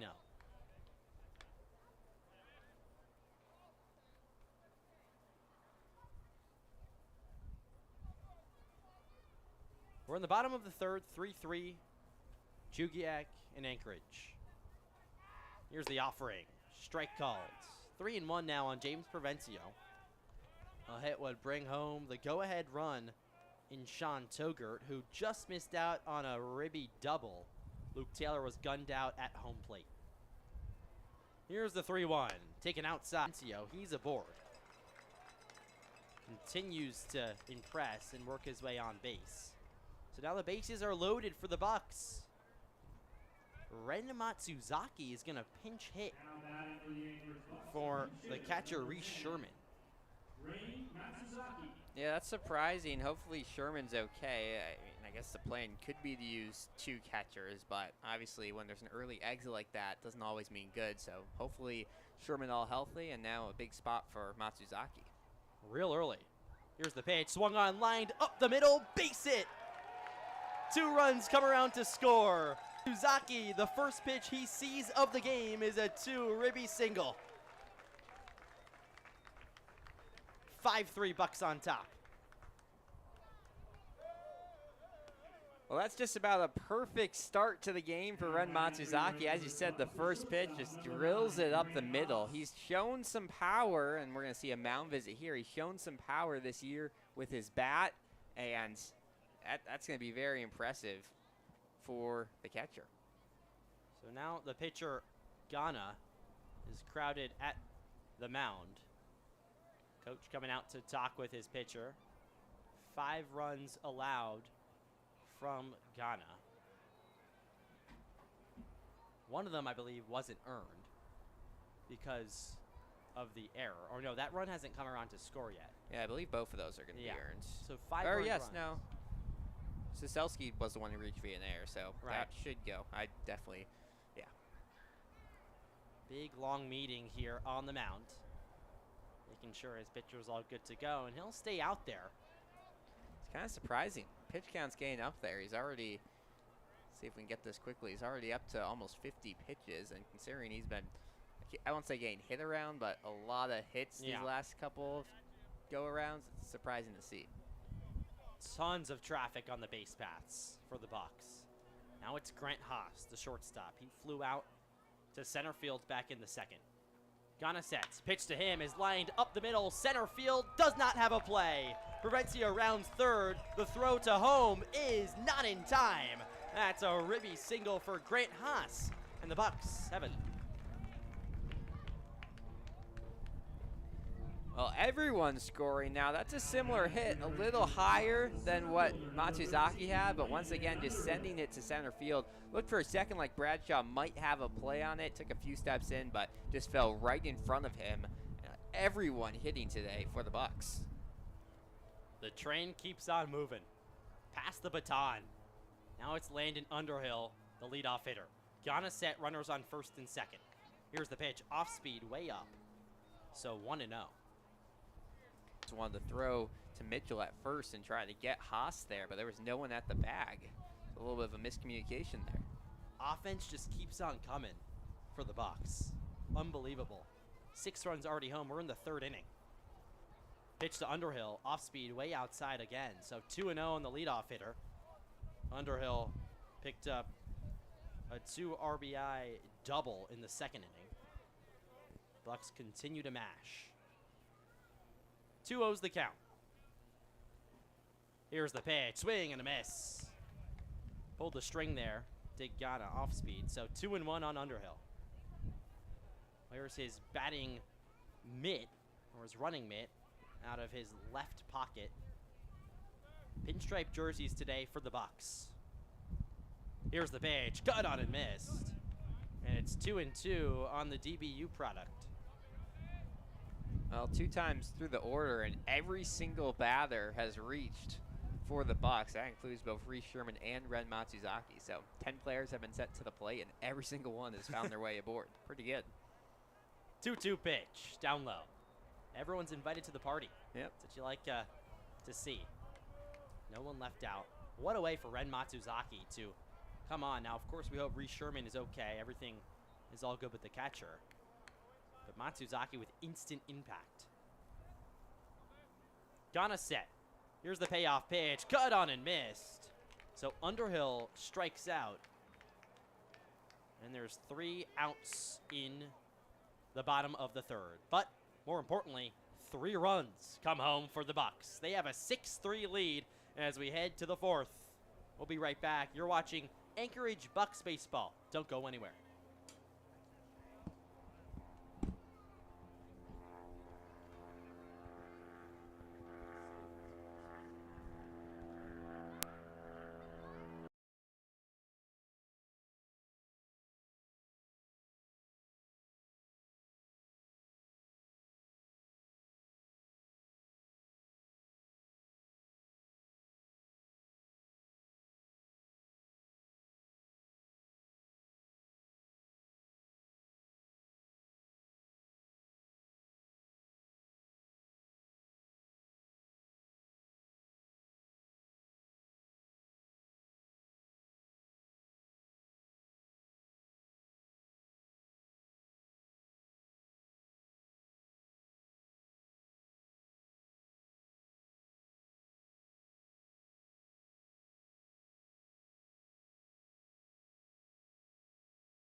Back here at Mulcahy, over the Chinooks. Same pitcher on the hill for the Bucs. It's Jamie Robertson. Righty out of San Diego. First 2 innings of the season, if he can complete this one. Ren Matsuzaki will take over behind the plate. You saw him in the last inning rip a single up to center field and bring home 2 runs. So instant impact off the bat of Matsuzaki, and we know he's a great defensive catcher as well. Yeah, we've seen him gun down a runner or 2 so far this season at North Park University. Is a Hawaii native, so he's been all around, but he's been very impressive early on, part of what's currently a 2-man catcher rotation, and gets an opportunity here, a little unexpected.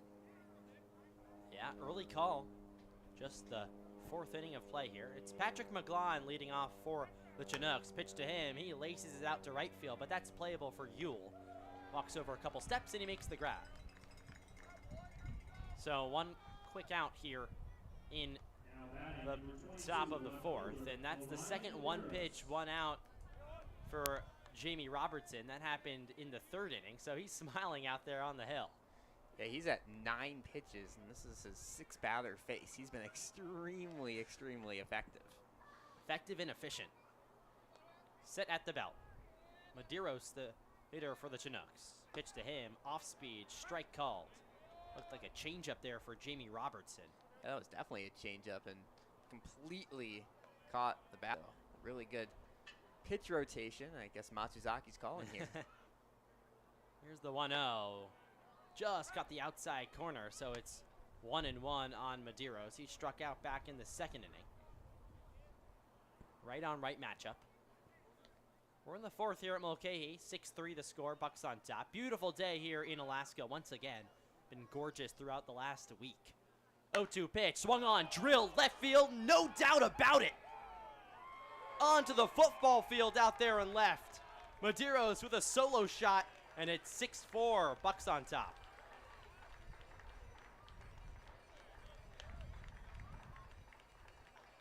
Absolute pimp job from Orion Medeiros. The 2nd solo shot of the day for the Chinooks.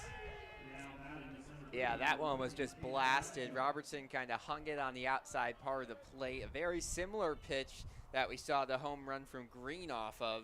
And, well, that will give some momentum to the bats of the Chinooks. Here's the pitch inside to Caden Bradshaw. I mean, my goodness. The Chinooks are showing off their pop. 2 homers, both to left. That one was an absolute no-doubter. Caden Bradshaw, the center fielder, now up. 1-0 the count to him. Here's the pitch. Strike called, and it's 1-1. There's a soccer game happening out there and left, and they just got interrupted by a baseball trickling onto their field. Robertson set. Solo shot given up. Bucs still up 2. Here's the pitch. Off speed, strike called, and it's 1-2. I feel like usually soccer games are interrupted when another soccer ball comes onto the field. Not every day you see a baseball. Nope. You can maybe play on with that. I think it's not gonna really get in the way. Small enough. Here's the 1-2, swung on and tapped. Robertson comes off the mound and he'll take it himself. So, 2 gone here in the inning. 6-4 Bucs on top. Robertson looked fast off the mound there, raced it over to first, not taking any chances pitching it. Yeah, I mean, I think usually that's a ball you're going to throw to Toger. Maybe after the home run, you want to show you're in control, get the out there by yourself. So it'll be an unassisted play there for Robertson. And you can get out of this. I mean, that's the nice thing when your offense has scored 3 runs in back-to-back innings. Yes, a home run hurts, but it was a solo shot. You still have the lead, so definitely not the end of the world. Definitely not. Solo shots, I mean, it's the same as a ribby walk. Yep. As Carson Clark swings and misses. So 0-1 on the leadoff man. 6-4 Bucs on top. 9 hits for the Bucs so far. 5 for the Chinooks. 2 of them homers. Pitch, check swing, called strike either way, outside corner. So 0-2 on Clark. Clark had a 2 RBI single in the 2nd inning. Got back in the 1st. Robertson, pitch, swing and a miss. Clark down on strikes. So we go to the bottom of the 4th inning. 1-4. We'll be right back. It's Anchorage Bucs baseball. Don't go anywhere.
Back here at Mulcahy. 6-4, Bucks on top. Nala Hoffman, Alex Burstein with you. Bucks trying to stay undefeated on the season, up by 2 runs. Logan Ewell, the leadoff man in the 4th, takes a pitch inside, and it's 1-0. Ghana still on the rubber for the Chinooks. He's giving up a lot of hits, but credit to him. He's working through it. Pitch, line, caught by the first baseman, Mitchell. Hard out, but an out's an out, and there's 1 gone. Yeah, he looks straight out of Super Mario right there, up to well into the air. I mean, it helps that he's tall over there at first base, but good vertical, I guess, as well. He's talking with the umpire, but a very nice play there by Mitchell. So 1 out, and here's the designated hitter, Luke Taylor. Taylor was hit by a pitch back in the 3rd off his left guard. Pitch to him is taken for a strike. Single back in the 1st. So 1 for 1 with a hit by pitch. Ghana still out there, like I said. Sets and deals. 0-1, slider way outside. So it's 1-1 on Taylor.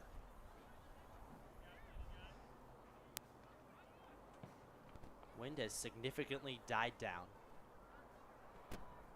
Fans in their seats here. Beautiful day. 1-1 count. Pitch. Inside, so 2-1. Luke Taylor sort of got tied up, but he didn't go around, so 2 balls, 1 strikes on the DH. Sean Togert, the first baseman, on deck. Ghana sets. Here's the 2-1 offering. Cut on and missed. A big hack. Came up with nothing, so it's 2-2. Yeah, nice breaking ball there from Ghana. Hasn't had a ton of success with that pitch against righties today, but Taylor spun around on that one. Really wanted to hack another hit. I mean, it's hard when everyone's hitting. You just want to do the same thing. So Ball looks like a beach balloon. Yep. Here's the 2-2 pitch. Cut on and missed. Strikeout for Ghana and the 2nd out of the inning. So Taylor goes down swinging, and up comes Sean Togert, the first baseman, with 2 gone. The first baseman, number 8, Sean Togert.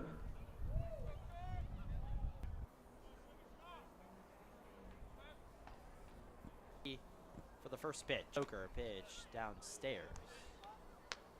1-0. Sean Togert had that double in the 3rd where Luke Taylor couldn't come around to score. Nice play at home plate. Here's the 1-0 off speed outside. So 2-0 on the first baseman. You say first baseman, you're gonna have to keep Right fielder, pitcher. Maybe we'll see him play around the infield. Who knows? 2-0 offering, cut on and missed. Off speed. The changeup is working well right now for Ghana, dipping down into the dirt. So 2-1 now on the first baseman, 2 gone here in the 4th outside. 3-1. And it feels like the Bucks really need to get some base runners and a couple of runs to feel safe in this one with how the bats have been swinging for the Chinooks. Just one swing of the bat can change things. 3-1 down low, so for the Bucks. Togert jogs his way over to first. So his 2nd time aboard today. Austin Gamel flew out to center, had a double in the 2nd though, so 1 for 2 is the 2nd baseman. Came into the game hitting 300. Ghana set Togert off first. Here's the pitch, off speed, down low, 1-0. Gamel also wears that mitt out of his pocket, hoping to get on and possibly use it. Check back to first. Togert slides safe. Nice pickoff move from Ghana. Togert slipped just a little bit, but still retreated back in time. Check back to him again, and he's back safely. I think if this was the major leagues, he'd be able to just steal second freely now. No pickoff rules here in the ABL. 1-0's the kick back to him from the catcher, and he's safe. How many times are they going to check on Sean Togert? I'm kind of surprised, too. I mean, it's not like he's taking a huge lead over there. He's taken, what, 3 strides, maybe 3.5. It really is fast, though. Maybe it's because they're worried about Gamel. Counts 1-1. Pitch, off speed down low. 2-1 on the 2nd baseman. Bucks up 6-4 here in the 4th. 9 hits on the day for Anchorage. Just 5 for the Chinooks, but 2 of them loud ones over the fence. 2-1's the count. Check back to Togert. I think I'm repeating myself way too often. I sound like a broken record. for this at bat. Unbelievable. I mean, they must think he's Trey Turner out there. 2-1. Here's the pitch. Strike called, and it's 2-2. Nasty stuff. Clip the lower half. So it's 2-2 on Gamel. 2 outs. Runner on first. It's Toker. Ghana set. Checks on Toker for the 100th time. 2-2. Inside. 3-2.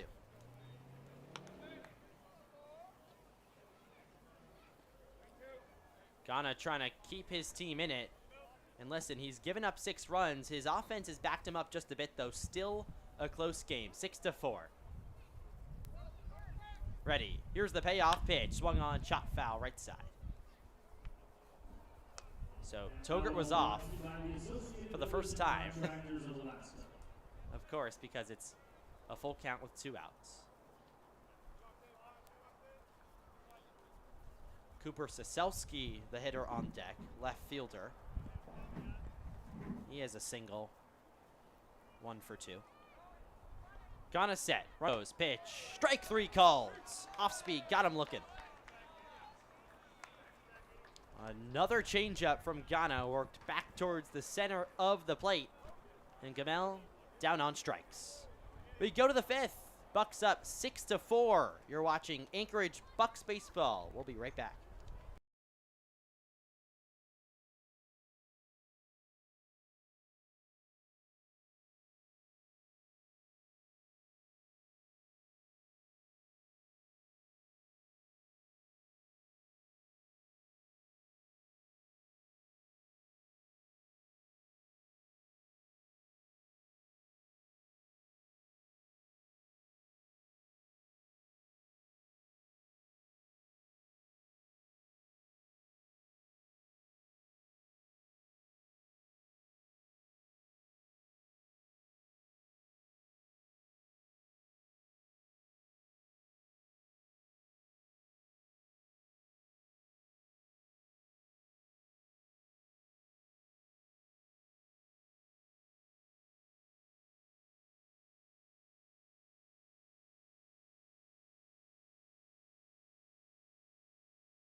Back here in Anchorage, Bucks still lead 6-4, and it's still Jamie Robertson on the hill for Anchorage. Has worked 2 innings so far, on for his 3rd. Gave up the solo shot to Orion Medeiros back in the 4th. So we'll try to work a clean 5th and keep this at a 6-4 lead.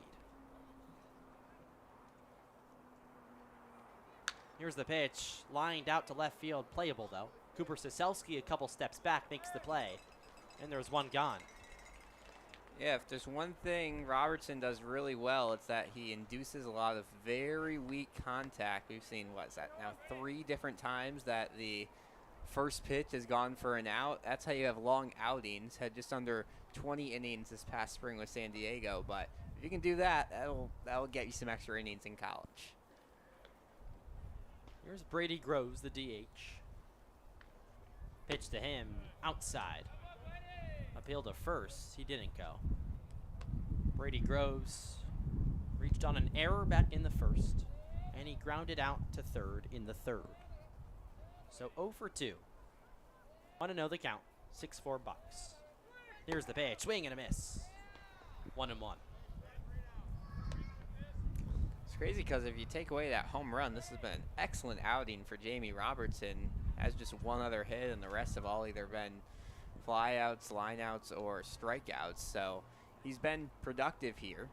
1-1 offering, off speed, caught the strike zone, so it's 1-2. And like we said, in a game like this, when your offense is producing one solo home run, well, you're not going to be happy about it. It's not the end of the world. Team still has a 2-run lead. He kicks and deals the 1-2, foul back right behind us again. And I heard the bounce.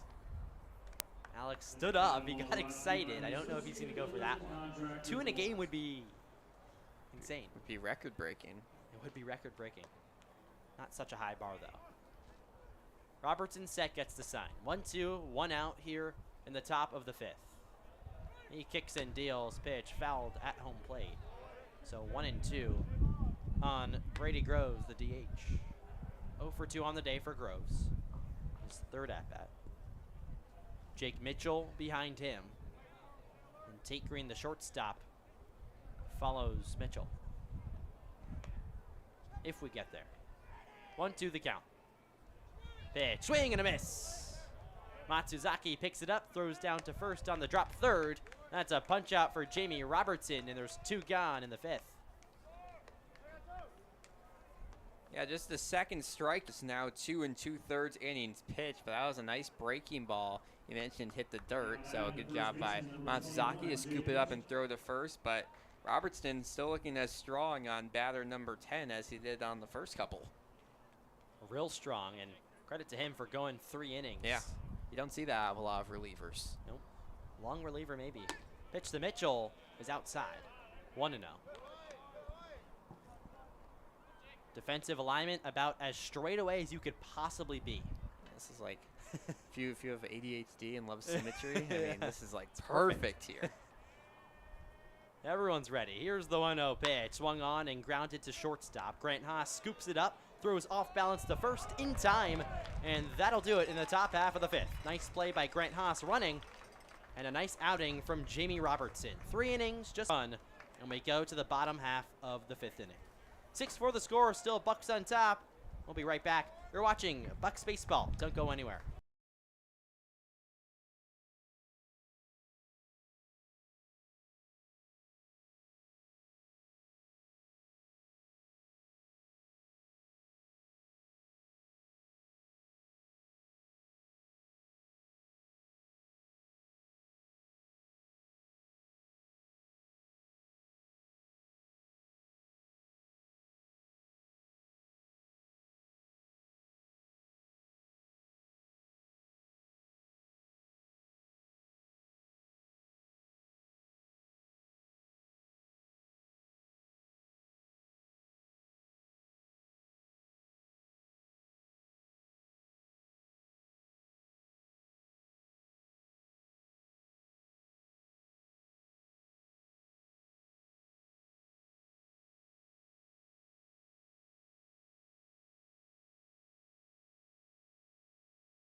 Back here at Mulcahy. 6-4, Bucs on top. New pitcher for Chugiak. It's Hayden Kindrich out of Umpqua Community College. He's from Central Point, Oregon. Stands at 6'3", 180. Freshman, so we're gonna pick up some action here in the ABL. Leading off for the Bucs is Cooper Soselski, the left fielder. Pitch to him, strike called outside corner. Yeah, okay outing for Gunna. Ends up giving up 6 runs, 5 of which were earned over 4 innings. So obviously not the best outing, but he controlled his stuff late. Pitch, grounded foul. I mean, when you have a pitcher in Summer League going 4 innings, you can't complain too much. Not at all. Especially with how high scoring these games have been. I mean, it looked like after the second and third, this was going to be an offensive implosion, and then he was able to hold him scoreless in the fourth. Settled down. Here's the 0-2. Swing and a miss. Siselski right through the high. And there's one gone. First strikeout for Hayden Kindrich. Now batting the third baseman, number 7, James Provencio. So now James Provencio up. He singled, walked, scored twice, making an impact. Slotted in at home there at third. Pitch outside. It seems like he's really getting comfortable too. Just everything about his game seems calm, comfortable, and ready to go. To the third baseman. Kindred set, steals, pitch, grounded to second base. Clark fields it on a hop, throws the first in time.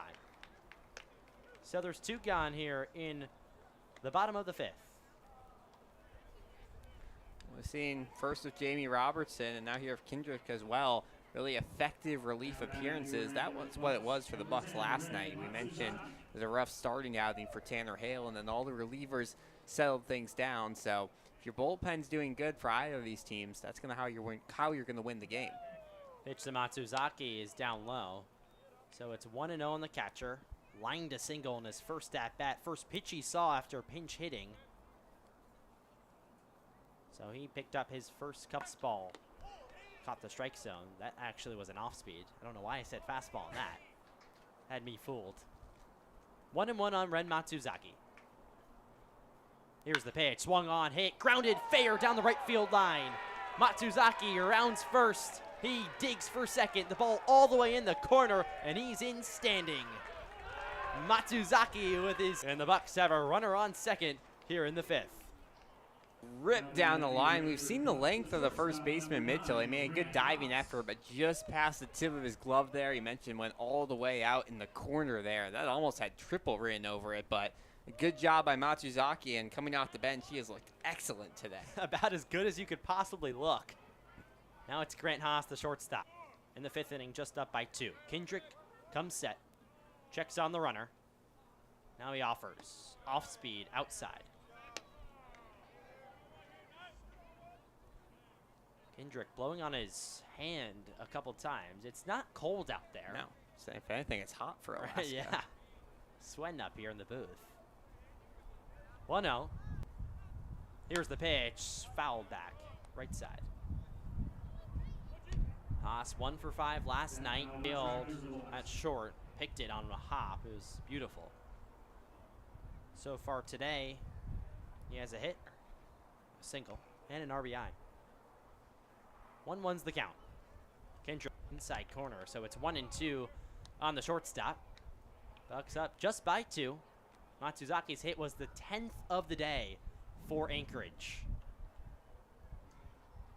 Matsuzaki shuffles his feet off second. Now set about 10 feet away from the bag. Kendrick also set. Here's the 1-2 pitch, chopped on the ground towards short. Green fields it, fires in time.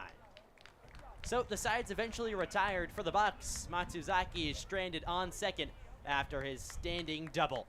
We'll go to the top of the 6th, and with that, we'll pass the mic to Alex Burstein. We'll be right back. It's Anchorage Bucs baseball. Don't go anywhere.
Back here, top of the 6th inning at Mulcahy Stadium, the Bucs protecting a 6-4 lead over the visiting Chinooks here on a beautiful, beautiful fridge Alaska. Jamie Robertson has looked great through 3 innings. He's the reason that the Bucs still have the lead here. I was only giving up 1 run. That was a home run in the for a 4th inning, and he'll do it against the 5, 6, and 7 hitters, all of which he retired. Tate Green grounded out in the 2nd inning, excuse me, in the 3rd inning.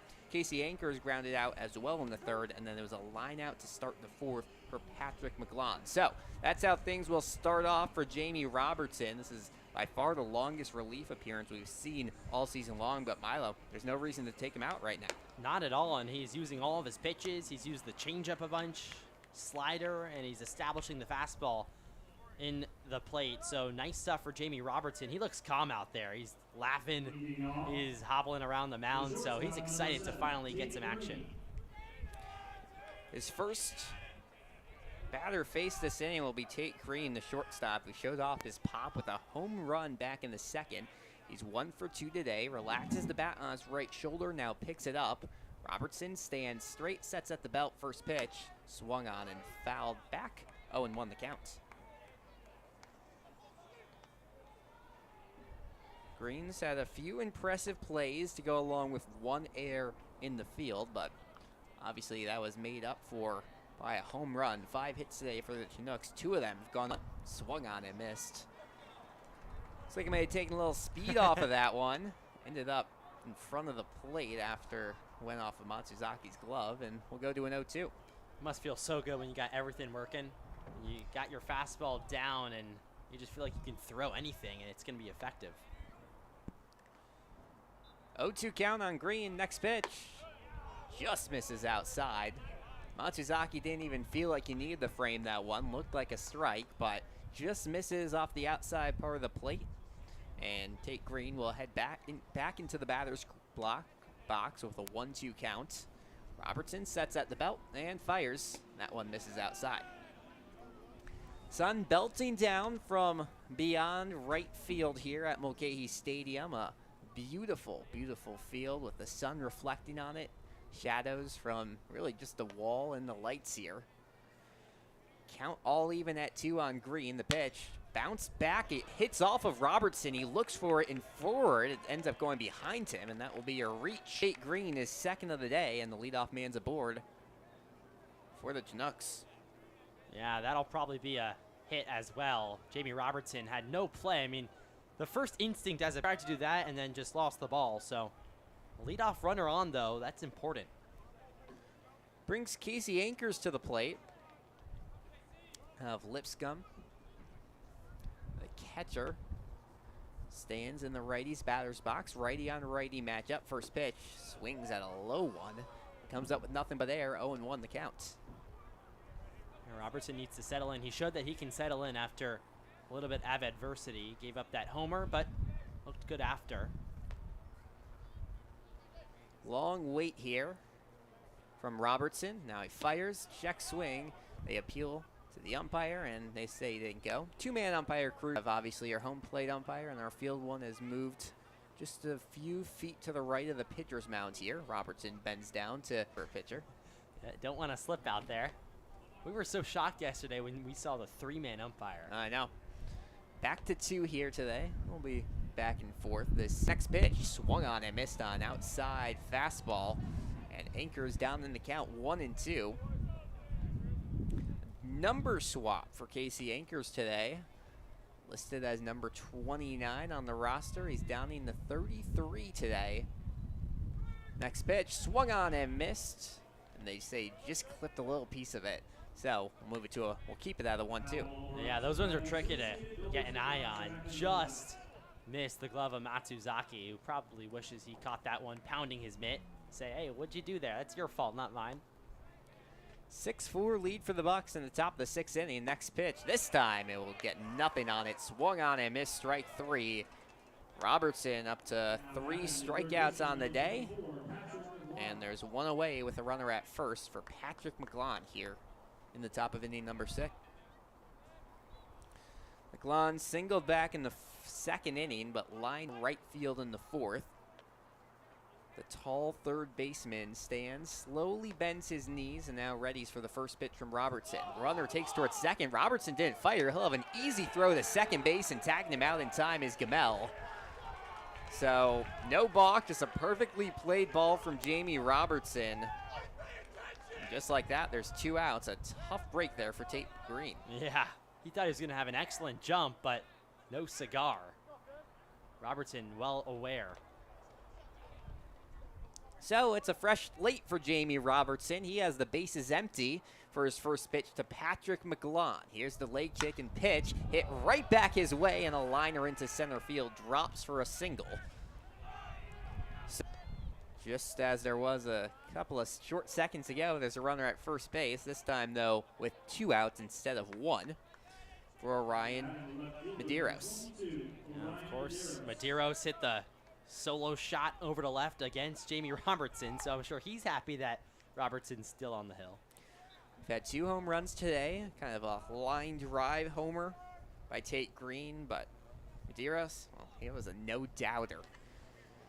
Onto the football field, past left field. First pitch. That one breaks in for a strike. 0-1 the count.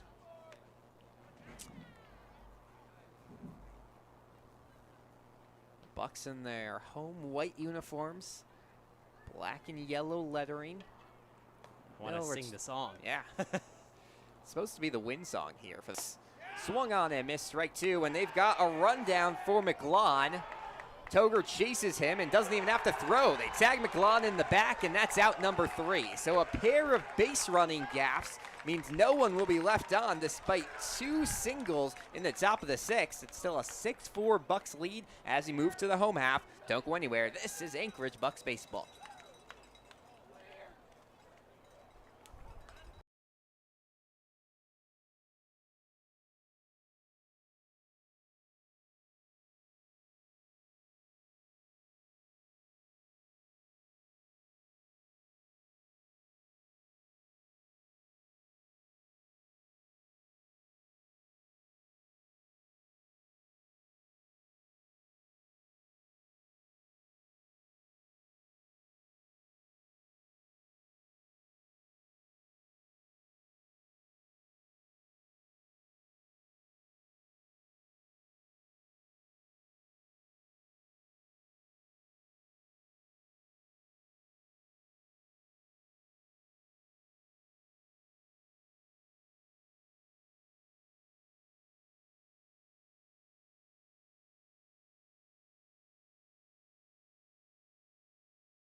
Back here at Mulcahy Stadium in Anchorage, Alaska, it's a 6-4 Bucs lead over the visiting Chinooks here on a beautiful night for baseball in Anchorage, Alaska. Alongside Milo Hoffman, my name's Alex Burstein. Hayden Kendrick will stay in for another inning of work. Looked really good in his first inning back in the 6th. Got a few outs, only gave up 1 double to Ren Matsuzaki, but was able to get out of the inning with no damage done. Already 1 strikeout, and he'll try to repeat that against the 1, 2, and 3 hitters. Landon Underhill leads things off for the Bucs here in the top of the 1st. 1 for 3 today, had a 2 RBI single back in the 2nd. First pitch to Underhill, it's below his knees for a ball, 1-0 the count. Underhill out of Dallas Baptist University moves up to the leadoff spot here tonight. You can tell he's comfortable there. 1-0, breaking ball gets away. No count. Yeah, no grip on that breaking ball. That was even beyond the other batter's box. So Kendrick trying to settle down here. Of course, still a 6-4 game. It's very. It doesn't feel close, but it's close. Any ball game, 17 hits combined between the 2 squads. Breaking ball in there for a strike. Moves it to a 2-1 count on Underhill. Bucs have 6 runs off of 10 hits, 4 runs off of 7 for the Chinooks. Both teams have 1 error. The 2-1 hit high towards right field, giving chases Perito, and that's over the wall. It carried out there in right, and round the bases, Landon Underhill. You have the Bucs' first homer of the year. 7-4 ball game, and Landon Underhill corks on that one, back in control. What a shot. Underhill, I called it. I said he's going to hit the first homer of the season a couple days late, but my goodness, bring those hands in. Bucs off the schneid with their first big one. The lefty Logan Yule comes to the plate. Watches the first pitch fastball go far. 1-0 the count. Well, Underhill now has had every single extra base hit possible. I think he reached that You're right. season cycle. He did. That's unbelievable. Came this week as a pitch high, and has just been offensive monster. Entered today hitting .333 on the year. That batting average will take a boost today. 2-0 pitch is hit towards right center on the line, giving chases Peritos, and they'll make the grab for out number 1. Well, Logan Yule gave that one a ride as well, but it dipped a little bit. It's interesting on Underhill's. It looked like it was going to make even without the wind going out in that direction. It was a well-hit ball. Had the sound. Now both homers working the right field, so yeah, just good for Landon Underhill. A single, a double, a triple, now a homer. Brings Luke Taylor to the plate. He sure has home run potential. The righty out of Long Beach State. First pitch, breaking ball lifted towards left center field. Going back on the warning track and making the grab is the boy. Luke Taylor almost had the second home run of the inning for the Bucs, but Bradshaw says nope, and that will be 2 away here in the bottom of the 6th. A loud sound, but unfortunately for Wilson, that was hit to the deepest part of the park. Those left center field gaps, that's when the wall sort of juts out just a bit. Sean Toger at the plate, takes first pitch low. Bucs have scored, and this check swing from Toger goes count to 2-0. Toger's had a few nice plays over at first base this season. As he uncorks on the ball towards right field, giving chase on the track and making the grab is Peritos for out number 3. But Landon Underhill gets the home run party started in 2025, gives the Bucs their first 4-bagger of the year, gives them a 7-4 lead here in the bottom of the 6th. It's a 7-4 Anchorage Bucs lead. Don't go anywhere. This is Anchorage Bucs baseball.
To the top of inning number 7 we go. A 7-4 lead for the Anchorage Bucs over the visiting Chinooks here on what's turned into an offensive-friendly day. 3 home runs, 2 for the visitors, and Landon Underhill just got the party going for the Bucs with a big shot over the right field wall to give the lead back up to 3 for Anchorage here. Alex Burstein. Our second pitching change of the day for Anchorage. Jamie Robertson exits after a very impressive 4 innings, just giving up 1 run, got a few strikeouts as well, and he gives way for Carl Colavecchio, a right-hander out of Feather Rivers College, a JUCO in California. He looked excellent in his debut on opening day. Gave up 1 walk, but was pretty much shut down to get the Bucs their first win and his first save of the season.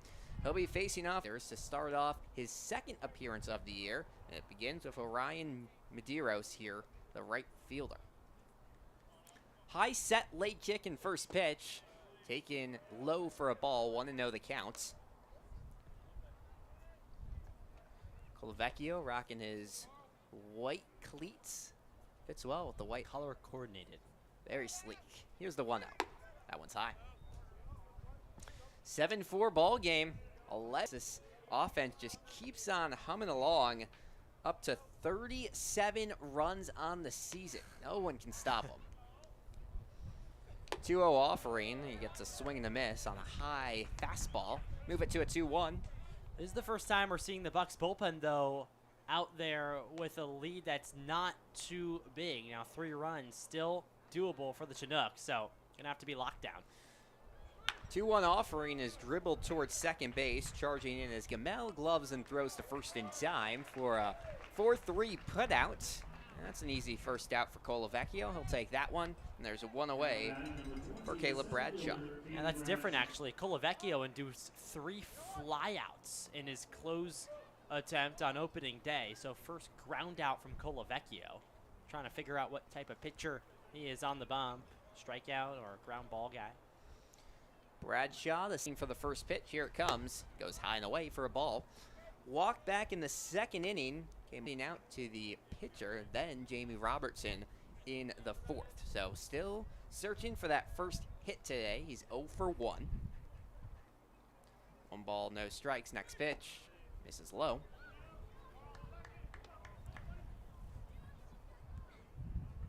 A little different scenario than Colavecchio's first appearance. Coming in the Bucs still trying to figure out who their closer is for this season. 2-0 pitch. Gets in there for a strike. Move it to a 2-1. Great closing, so I don't imagine this is him being downgraded to the 7th inning. No. So, I mean, this is high leverage. 2 balls, 1 strikes. Here's the pitch. That one's low, and we'll go to a 3-1 on Bradshaw. Colavecchio mainly a reliever this past spring with Feather River College. 17 appearances and just 1 start. 2.79 ERA and just under 10 innings pitched. Here's the 3-1. Check swing, it's outside, and taking his free pass is Caleb Bradshaw. There's 1 on with 1 away here in the top of the 7th. Yeah, not what you want to do if you're in the situation for Colavecchio. But the good news, the double play fully intact right now, and that would be... We've already seen him induce 1 ground ball to second base. Similar hit to that, and you might be able to turn up to as Carson Clark comes to the plate. First pitch to the lefty is below his knees for a ball. 1-0 the counts. Clark playing at second base tonight. 1 for 3, pair of RBIs and a pair of strikeouts. He got those ribbies off of a nice single in the second. His pitch way inside and moving his shoulder away from it is Clark. Game doesn't feel super close, but when you think about it, the tying runs on deck, so anything could happen. Just 1 away, a 7-4 lead for the Bucs. Pitch taken for a strike. Colavecchio back in this count, 2-1. Isaiah Perito waits on deck. Brady Groves in the hole. Now, left-on-left matchup. Got to be tough on Clark. Colavecchio stands tall. Here's the next pitch. That one's way outside. Ren Matsuzaki doing the catching for a bulk of today's game. We saw Reed Sherman for the first 2 innings before Matsuzaki out of North Park University came in. Infield playing sort of deep. You see the shortstop Haas on the edge of the grass as this one fouled back and will go full on Carson Clark. 3 balls, 2 strikes on the second baseman. He's looking for his second hit today. He'll gladly take a walk as well. His teammate Caleb Bradshaw takes a couple of feet off the bag at first. He reached via a walk. It's a minute or 2 ago. Here's the payoff pitch, and that one's high. So after a ground out to start the inning, Colavecchio's offered back-to-back free passes, and with that, Ren will have a quick word with his pitcher, try to calm the nerves here with Isaiah Perito coming to the plate. And just like that, tying run up, Isaiah Perito. So Colavecchio just needs to settle down, know that you're 1 pitch away from getting out of this inning. That's always good. It's fully in order. Also the force over at third. So a lot can go right still in this inning for Colavecchio. We're going to have a pinch hitter here for the Chinooks in the form of their leadoff, or I shouldn't say leadoff man, but number 1 jersey number, Trent Cornell, out of the University of San Francisco. Out of Eau Claire, Wisconsin, pitch, taken for a strike. So they know this is a big situation when you put in a pinch hitter. Not play this past spring, but obviously a D1 guy. Bends his knees, next pitch, outside. Very rocky control here out of Colavecchio. Runners at first and second. It's a 7-4 lead for the Bucs, but the Chinooks are threatening to put a dent into that with just one swing. Cornell off the inside of the bat. And quickly a 1-2 count. A big moment, probably the biggest moment of the game so far.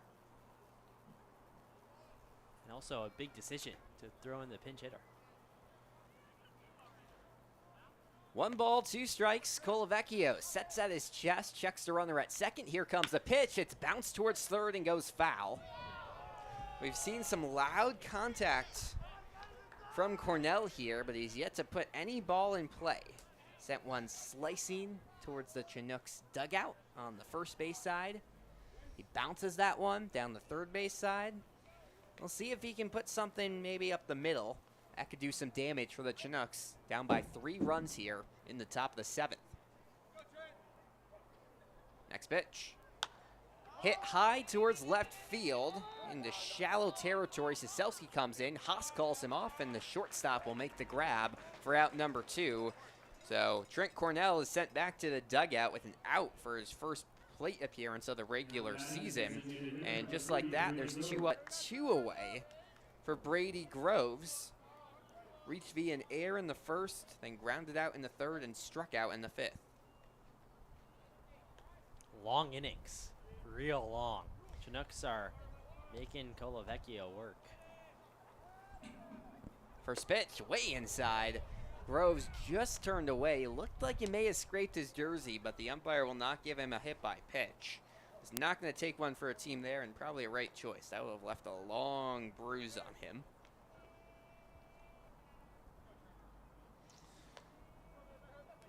Clark off first base, Bradshaw side the infield. Now Gamel will come in near the pitcher's mound and make the grab. All the outfield infield, Gamel gets it. And the Bucs strand 2 runners, 2 Chinooks on the base paths here in the top of the 7th. It's a 7-4 Anchorage lead. Don't go anywhere. This is Anchorage Bucs baseball.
Back here at Mulcahy Stadium in the bottom of the 7th inning, it's a 7-4 lead for the Bucs, and they'll try to add on a couple of insurance runs here. It'll be Sean Toger leading things off. First pitch hit down the first base line and past the glove of Mitchell. Aboard safely is Gamel, and that's a nice hit to start off the 7th inning. Attacking the first pitch. Gamel just lasered down the line. Now his 2nd hit of the day. That'll bring Cooper Siselski to the plate. Reached via an air in the 3rd and was able to get all the way around to score. It was part of a big 3-run 3rd inning for the Bucs. Looks like they're marking that as an air on the first baseman.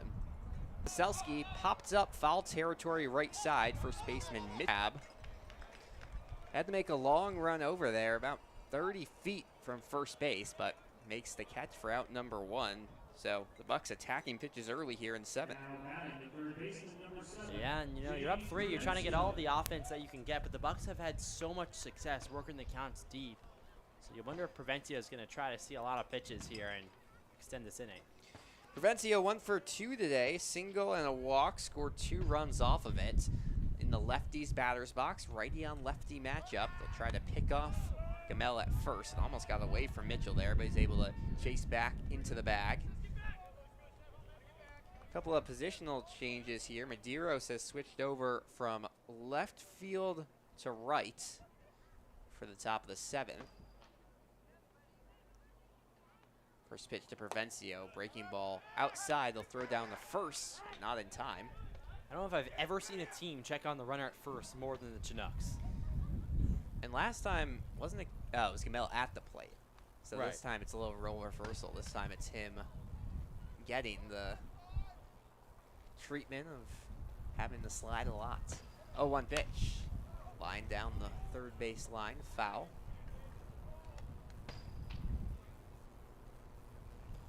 You expect to see Provencio work the at-bat. He always does. So, going the opposite way, especially against a righty who has good velocity, he's willing to just poke it. No balls, 2 strikes on Provencio. Soft lead for Gamel. The pitch hit up the middle, off the glove of the pitcher. He'll throw to first and get 1 out. That will advance Gamel to 2nd base. It was a good play by Kendrick. It went to his glove, dropped out for a second, but was able to reevaluate the situation, gun down the runner at first, and there are 2 away, but a runner in scoring position for the Bucs. 2 for 2 off the bench has been real hot at the dish so far today. Yeah, Ren Matsuzaki singled back in the 3rd, got a pair of RBIs off of it, and then doubled back in the 5th. And if you go back to the 2nd inning when it was still Reese Sherman in the 8th spot, he had an RBI double. So this spot in the lineup is 3 for 3 with 3 RBIs and a run. Not too shabby at all. Gamel dancing at 2nd, first pitch. Changeup taken outside, 1-0 the count. Yeah, it's exact opposite for the Chinooks. Obviously, Kendrick trying to work quick innings and get the offense rolling for his team. Kendrick in his 3rd inning of work here for Chugiak. 1 ball, no strikes. Next pitch. Breaking ball off the inside of the bat. Grounded towards 3rd. Taking it on the ground as McGlon will throw across the diamond in time. And a 5-3 putout ends the inning. Single for Austin Gamel. He's stranded on the base paths. It's a 7-4 lead for the Bucs as we head to the 8th. Don't go anywhere. This is Anchorage Bucs Baseball.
called to the pen for the Bucs as we enter the 8th. A 7-4 Anchorage lead over Chugiak here in game number 4 of the regular season. Bucs trying to stay undefeated on the year, and they'll give the ball over to Luke Barch, making his 2nd appearance of the season out of Augusta University. Went 1 1/3 in Monday's season opener against the Pilots. Gave up 1 hit, 1 run that was earned, 1 strikeout, and no walks.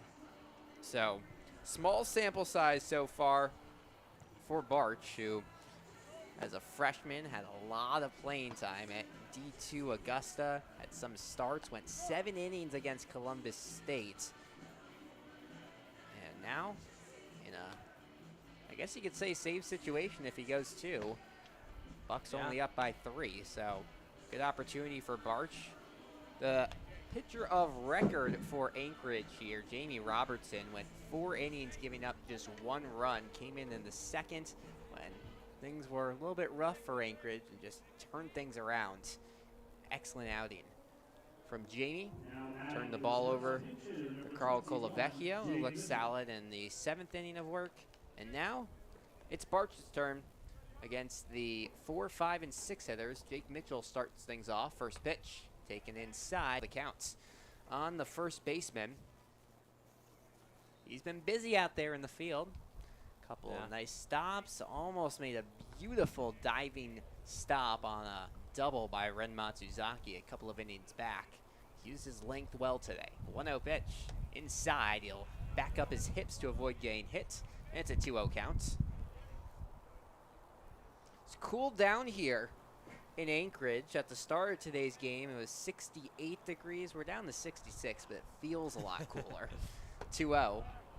Taking 4 strikes. That's why you check the forecast before you say it. Right. It's cooled down a lot here. It's gone down 2 degrees. Also, good news for the Bucs. Reese Sherman is running up the foul line, so he's good. 2-1 pitch off the inside of the bat and into the glove of the first baseman, Sean Toger, for out number 1. Just a bloop line drive there, but Toger is going to have no trouble with it for out number 1, and it brings Tate Green to the plate. Not who you want to see. Homered back in the 2nd, singled on the 6th, but then got out trying to steal 2nd, except there was no pitch, so they just easily got him at the back. First pitch, taken for a strike on the outside part of the good stuff so far from Barch. No, it's interesting, actually. Sherman. 0-1, sliced down the first base line. I guess you mean Robertson. No, I mean Rue RJ was first inning, and then, And then, then bring in Matsuzaki. So that must have been the game plan coming into this one. Yeah. We did see in both of the first 2 starts for Rue, Sherman worked with him, so a little bit of a connection there. No balls, 2 strikes. Next pitch, breaking ball, fouled back, just to the left of our box here. 7 runs on 11 hits for the Chinooks here. Some Friday night action before the Bucs get the weekend off. They're hoping they're 4-0. 0-2, breaking ball, finds the inside part of the zone. Beauty from Luke Barch. A backwards K is first of the day, and there's 2 away for Casey Anchors. Filth. Pure filth from Luke Barch. I mean, after you go to the fastball, that off speed, it looks like it's coming for your head, and then you blink and it's dipping towards the middle part of the plate. Trying to close out the inning against Anchors. First pitch, fastball, popped up right side in the foul territory. Could be playable. 2 players give it chase there in the bleachers. Good runs from both Toger and Saselski to get into the area of the ball, but can't do anything once it escapes the playing area. So there'll be no balls and 1 strike on Anchors. Just had a rough day at the plate. Pair of strikeouts and a ground out fastball check swing on the high pitch. They say he went. And it's 0-2 quickly. You know, the soccer game out in left field stopped, and now Final the field is whistle empty. blew, yep. Wonder who won. No balls, 2 strikes. Barch fires, fastball. Bloop towards the right side, foul territory. Toger can't get it. It bounces, and a couple of young fans chase after it. Toger's getting his cardio in out there at first base. He's running all around. Running all around. Also ran to second. And that's what pitchers hate. They don't have to run usually. And now Toger, Yeah, pitchers are athletes. Yeah, they are. And they always run before they go out there to pitch, so as much as they hate it. 0-2 pitch. Breaking ball, grounded left side, past a diving Provencio. Lee is Anchors, and there's one on with two away here on Friday night. No, not at all. And Luke Barch, credit to him, out of his 11 pitches, 9 of them have been strikes. So he's pounding the strike zone. Of course, if you do that enough, players are going to take advantage. Pitches, yeah. To start off the outing for Barch. And Patrick McGlon try to keep this inning going. A pair of singles already today. First pitch. Inside. Hits the zone for a strike. 0-1 the count. Anchors over at first. He's taking a slight lead. Wouldn't be surprised to see a little hit and run action from the Chinooks. Try to move him in the scoring position. There are two away. Here's the 0-1. Breaking ball hammered towards right center field, and that bloops down for a single. Anchors turn second. The throw's no throw to third, and that's a two for the Chinooks. There's runners on the corners with two away. And just like that ish. And it's Orion Medeiros who hit a tank job to left field, so he's shown he's capable of tying this one up with one swing. Homered back in the fourth. It was a solo shot. That was the last run that the Chinooks have scored. Been shut out the last 3 innings. Trying to change that here. First pitch. Medeiros, big swing and a miss on the breaking ball. 0-1 the counts. Casey Anchors is over at third base. Patrick McGlon at first. It's Caleb Bradshaw, the 9-hitter, on deck for the Chinooks. Has to find some way to get on base. Barch looks down and now looks towards the battery. Throws to first, not in time. Game of, what do you call this? Game of chicken at first base? A lot.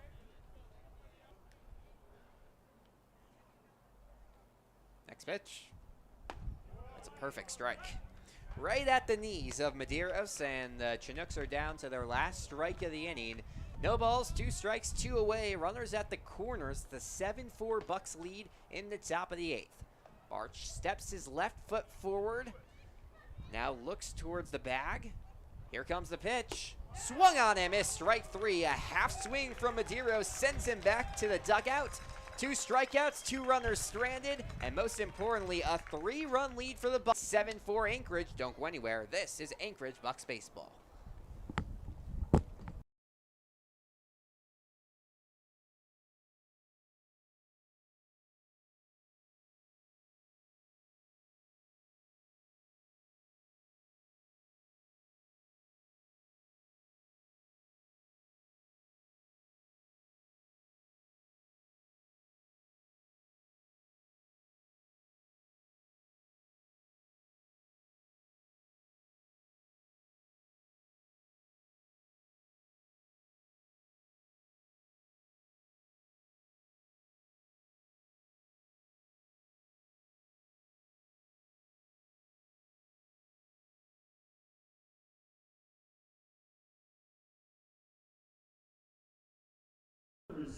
To the bottom of the 8th we head here at Mulcahy Stadium. The Bucs protecting a 7-4 lead and trying to add some insurance here in inning number 8. It'll be another call to the pen, this time for the visiting Chinooks, as Glenn Cantalupo comes in out of Dickinson College. 10.8 ERA this spring in 8 appearances. Didn't start any games. It was all out of the bullpen and out his position on that Dickinson team. Now looking to get some innings this summer for the Chinooks. Works with a fastball, curveball, changeup, slider. You know, I was going to say it. This guy's going to make me hungry. Want some cantaloupe? I haven't had cantaloupe in a while. I think you're always hungry in the booth. Get more food references per game out of Milo than I don't think I've done one most for a little bit here. broadcasters. No one hates a food reference.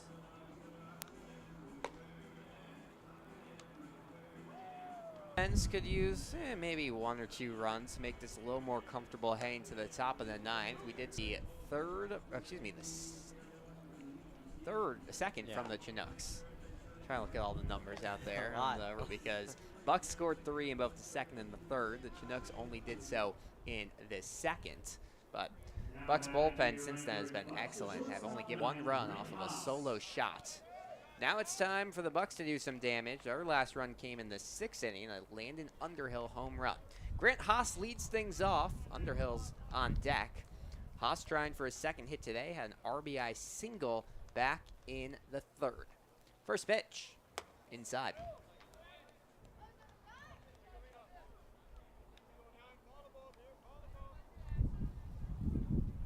First regular season game of the year for the Chinooks. 1-0 pitch called off. I think we had seen time called by Haas there. He had taken a step back, so the pitch won't count. We'll keep it at a 1-0. Yeah, Haas was not ready to swing there, so lucky he got his time call in. Just in the nick of time. Yep. So we'll do the 1-0 again. Here's the pitch. Poked towards right field. Charging in is Medeiros and makes a grab on the run for out number 1. So fly out to right field. Gives way for Landon Underhill, who had the loudest at-bat of the season so far. A home run over the right field wall back in the 6th. He'll try to repeat that luck here in the 8th inning with the 1 away. And the Bucs up 7-4. Get on base. And we've seen he can do that. Yes. But also has some pop. Underhill has bounced around a couple of schools before landing at Dallas Baptist, where he played this past spring. Breaking ball gets away. And we'll move it to a 2-0 count. Underhill's chewing his gum up there at the plate. He's confident as ever. He's ready. 2-0. Fastball swung on and missed. You were right, he was ready. Wanted. But he'll head back to the batter's box. Still with a hitter's count, 2-1. Waves his bat over his left shoulder. The pitch poked back. Hit off of one of the boxes here. Visiting Chinooks broadcast. Hopefully everyone's okay over there. Luckily the windows don't open other than the top, so it's hard to get her. 2-2. Breaking ball outside. Well, we've seen Cantalupo go to that curve a lot. Hasn't had a lot of control. Moves us to a full count on Landon Underhill. 1 away. A 7-4 lead for the Bucs here in the 8th. Pitch. That's another breaking ball left outside. Underhill will take off his batting gloves and make the 90-foot trek down the first base. There's 1 on with 1 away for Logan Ewell. A really good day for Landon Underhill. Had 2 RBIs back in the 2nd. That is homer, now a walk. Been on board 3 different times. Full relaxed stance in the lefty's batter's box. First pitch, fastball to the outside part of the zone. 0-1 the count. Back-to-back lefties in Landon Underhill and Logan Ewell at the top of this lineup. Underhill with an aggressive lead over there at first, being checked by Mitchell, the first baseman. Here's the 0-1. Underhill takes towards second. The pitch is high. Throw down to second. Is not in time. Stolen bag for Landon Underhill. He's into scoring position after getting caught stealing last game against the Miners. This time he's in safely. And insurance is in sight. The runner at second and just 1 away. It's a 1-1 count on Logan Ewell. Lupo just standing, looking towards home. Now he sets. Pitch. Fastball high. 2-1 the count. The Chinooks have almost caught up to the Bucs in the hit race. 11 hits for the Bucs, 9 for the Chinooks. But the number that matters is a 7-4 lead for Anchorage right now in the bottom of the 8th. Next pitch. Bounce 2 into the glove of the first baseman. Mitchell will glide to the bag in time for a ground out, and that will be 2 away. It does advance Underhill to third base. So there's 2 away for Luke Taylor. Yeah, Logan Ewell just got over that one. Pitch just worked inside too much, so hands weren't quite quick enough to get to it, but still runner on third now for the Bucs. A chance to bring home 1 more. This would be a big one. 3-4 is a vast difference. Luke Taylor with a single and a hit in his first 2 plate appearances of the day. Takes a pitch outside. It bounces away from the catcher. Underhill thinks about coming home, but he'll retreat back to third. Almost a very risky send from third base coach Joe Silva. Ball bounced to the right of home plate. Anchors had no idea where to pick it up eventually. Good job by the catcher Canalupo to get to home plate quickly as well. So it'll be just a regular 1-0 count. Thunderhill still at third, but we've seen he's aggressive on the base pass. Next pitch, breaking ball low. 2-0 the count. Underhill was about halfway to home on that one and then decided to track back. Probably a good decision, though. I think he would have been tagged out. Yeah, he's fast, but you have home. 2 balls, no strikes. Fastball pummels in the zone.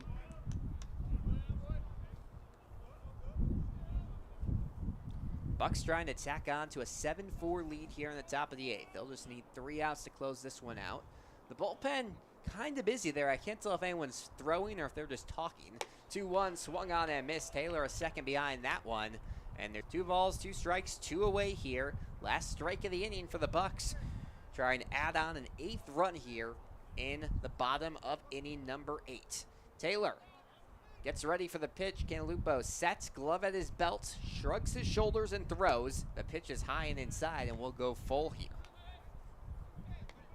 Another good at-bat for Luke Taylor, working the count. So looking for something out over the plate, try to drive it, but of course you don't want to get too feisty and swing at a ball. 1 for 3 today. Was out trying. Here's the payoff pitch. Breaking ball, giving chase and jumping at the wall to not make the grab is the left fielder Luke Taylor. Round him, a 2-run shot. The Bucs lead 9.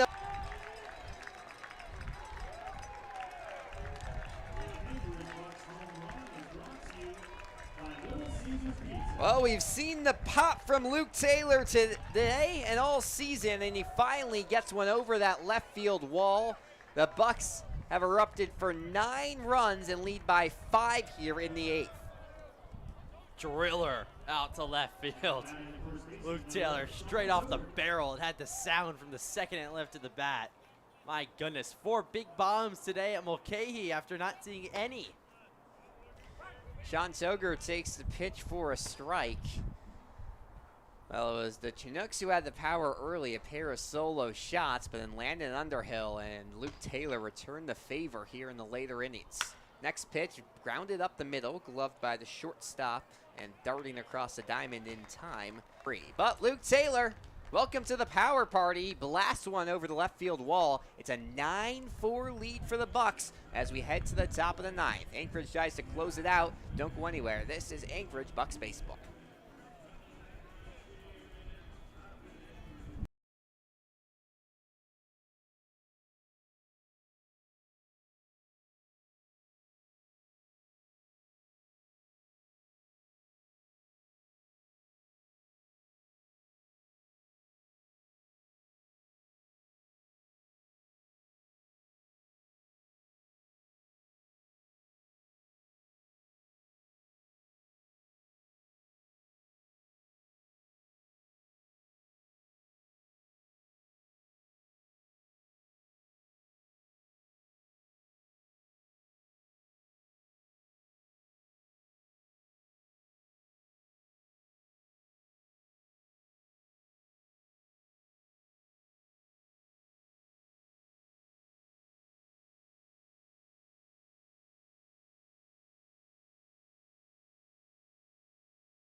Power at the plate for the Bucs, and now some power on the mound as Jack Giordano comes in to close things out here. A 9-4 Anchorage Bucs lead as we move to the top of the 9th inning here at Mulcahy Stadium.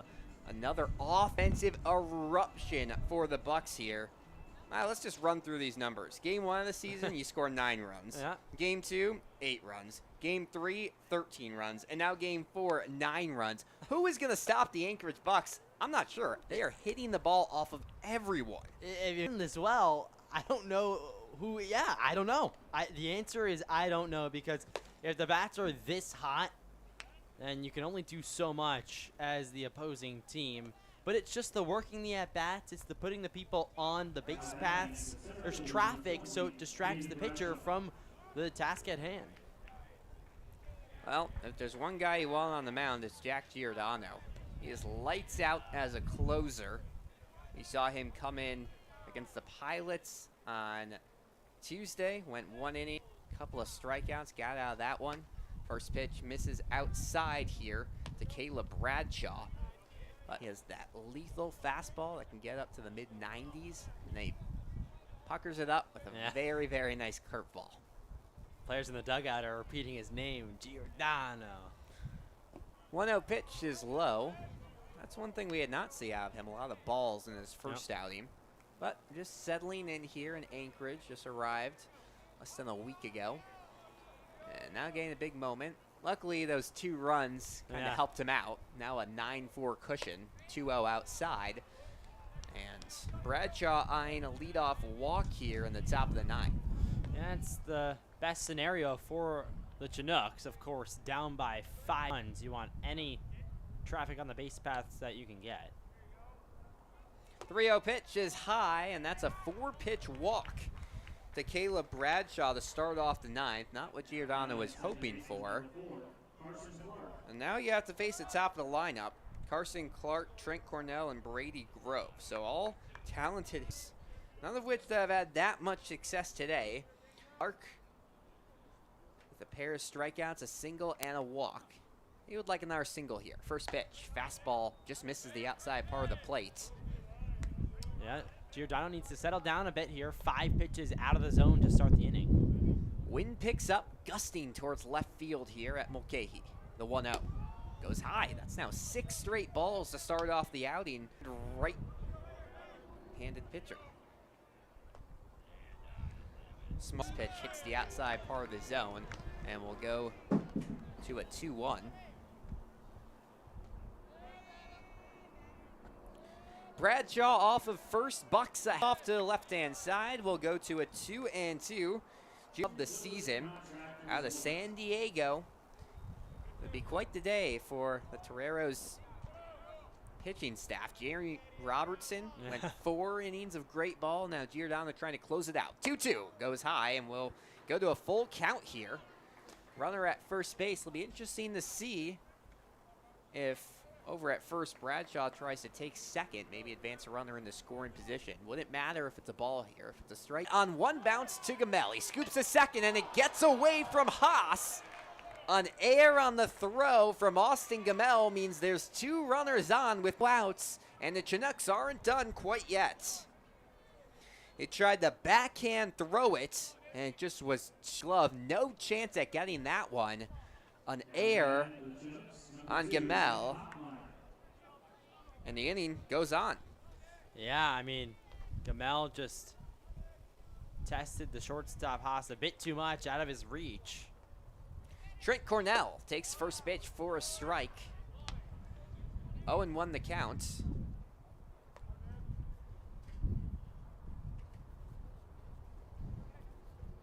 Unfortunate. Long wait. It was 1 pitch away from a double play. I know. It could have been a big one. Here's the 0-1. Breaking ball. Apologies. Looks like that's going to be Nick Hockmeyer at the plate. Out of Purdue University, Fort Wayne. Just wrapped up his redshirt sophomore year, but is back in the transfer portal. 3 years wherever he ends up. 1-1. Breaking pitch in there for a strike. That's more classic Giordano. Gets ahead in the count 1-2. You'd love another double. 3 of them entering today. Giordano sets glove low, right beneath his belt, checks the runner at second, and fires a fastball low. Evens at the count, 2 apiece. Well, the one worry for the Bucs, I'd say, through these first 4 games is 11 errors. Not what you want to see. No. That'll clean up as the summer goes on. Luckily, the offense now looks towards second, fires the 2-2, swung on and grounded sharply foul on the right side. 2 runners on. It's Caleb Bradshaw, Clark at first. And Nick Hockmeyer, who played in 34 games this spring at the plate. He's been used to some big situations, could use a big hit here. 2 balls, 2 strikes. We'll do it again. Yeah, Giordano is feeling a little bit of the pressure here.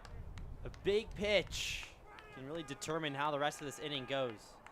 Righty on lefty battle. Here's the payoff. Fouled back. We'll do it again. The Bucs still in control, a 5-run lead here, but you never like to have multiple runners on in the ninth, and we've seen home run power out of few of these Chinooks hitters. I mean, one swing of the bat, this is a 2-run game.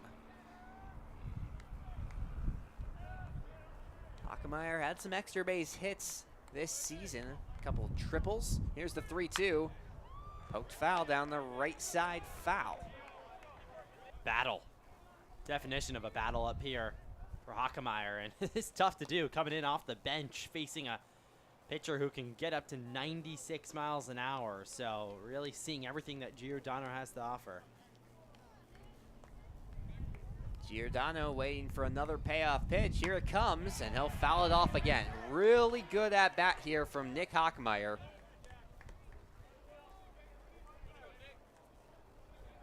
Battling. Hockemeyer doesn't have the largest frame, too, in the right-hander's batter's box. So really battling, just trying to put this in play any way he can. Stands at 5'8", 150. Trying to put all of that to a hit here. We'll do the 3-2 once again. Poke towards left field. That's going to drop for a single, traveling all the way to the warning track. 1 run is in to score. Clark's at third. They'll hold him there, and that's a stand-up RBI double for Nick Hockemeyer. It's a 9-5 ball game. Still no outs here in the just picturesque. Slashes it inside out swing towards left field, and you know, you put together such a good at bat, you want it to end well, and that's about as. Number 8, Aiden Tosher. Aiden Tosher comes in as a pinch hitter, as we'll see a quick mound visit here from the pitching coach for the Bucs. Well, just like this, it got a little more uncomfortable for Anchorage. 9-5 ball game, but 2 runners in scoring position. The tying run is on deck. Most importantly, no outs yet. Just saw that last one turned on and sent towards left field. It kept traveling. I thought 2 runs were going to score on that one. Yeah. Bucs are lucky to have come away with just 1 run given up. And this is, I mean, you got the runners on second and third right now. Of course, the Chinooks still down. No outs. Aiden Tosher at the plate. Pinch hitting for Brady Groves. Lefty batter stands tall. First pitch taken low for a ball. We just have not seen the same control out of Giordano here today. Yeah, he's just not finding the strike zone as frequently as he did the last time. Down. 1-0 strike. Evens out the count at 1 apiece. Delayed strike call there from the umpire, but right. Tosher out of Adams State University, a California native. 1-1. Poked back. Well, these bats are making contact on the Giordano fastball, something we did not see from the Glacier Pilots. Sent a bunch of them foul and a couple of big hits here. Single, fielder's choice single, and air to go along with it. 9-5 lead. Next pitch, breaking ball. He fouled that off his shin. He'll walk it off. Looks okay. Keeps it at the 1-2 count. Most importantly, yeah, this is a perfect time for one. The infield's back. They're willing to give up the run, of course, up by 4 runs. So you're taking out any way you can get it. Clark at third. Hockemeyer at second. First plate appearance today. The lanky lefty trying for a big hit. 1-2. Reaches outside. Excellent out his arm at the last second and kept The Bucs need a wild pitch to score a run. The Chinooks are up to hits on the day after that single. Just 2 behind the Bucs. Ball grounded to Gamel. Rolls to his right, now throws. The run is in the score. Clark makes it a 9-6 game. Advancing to third is Hockemeyer, and it's 9 away.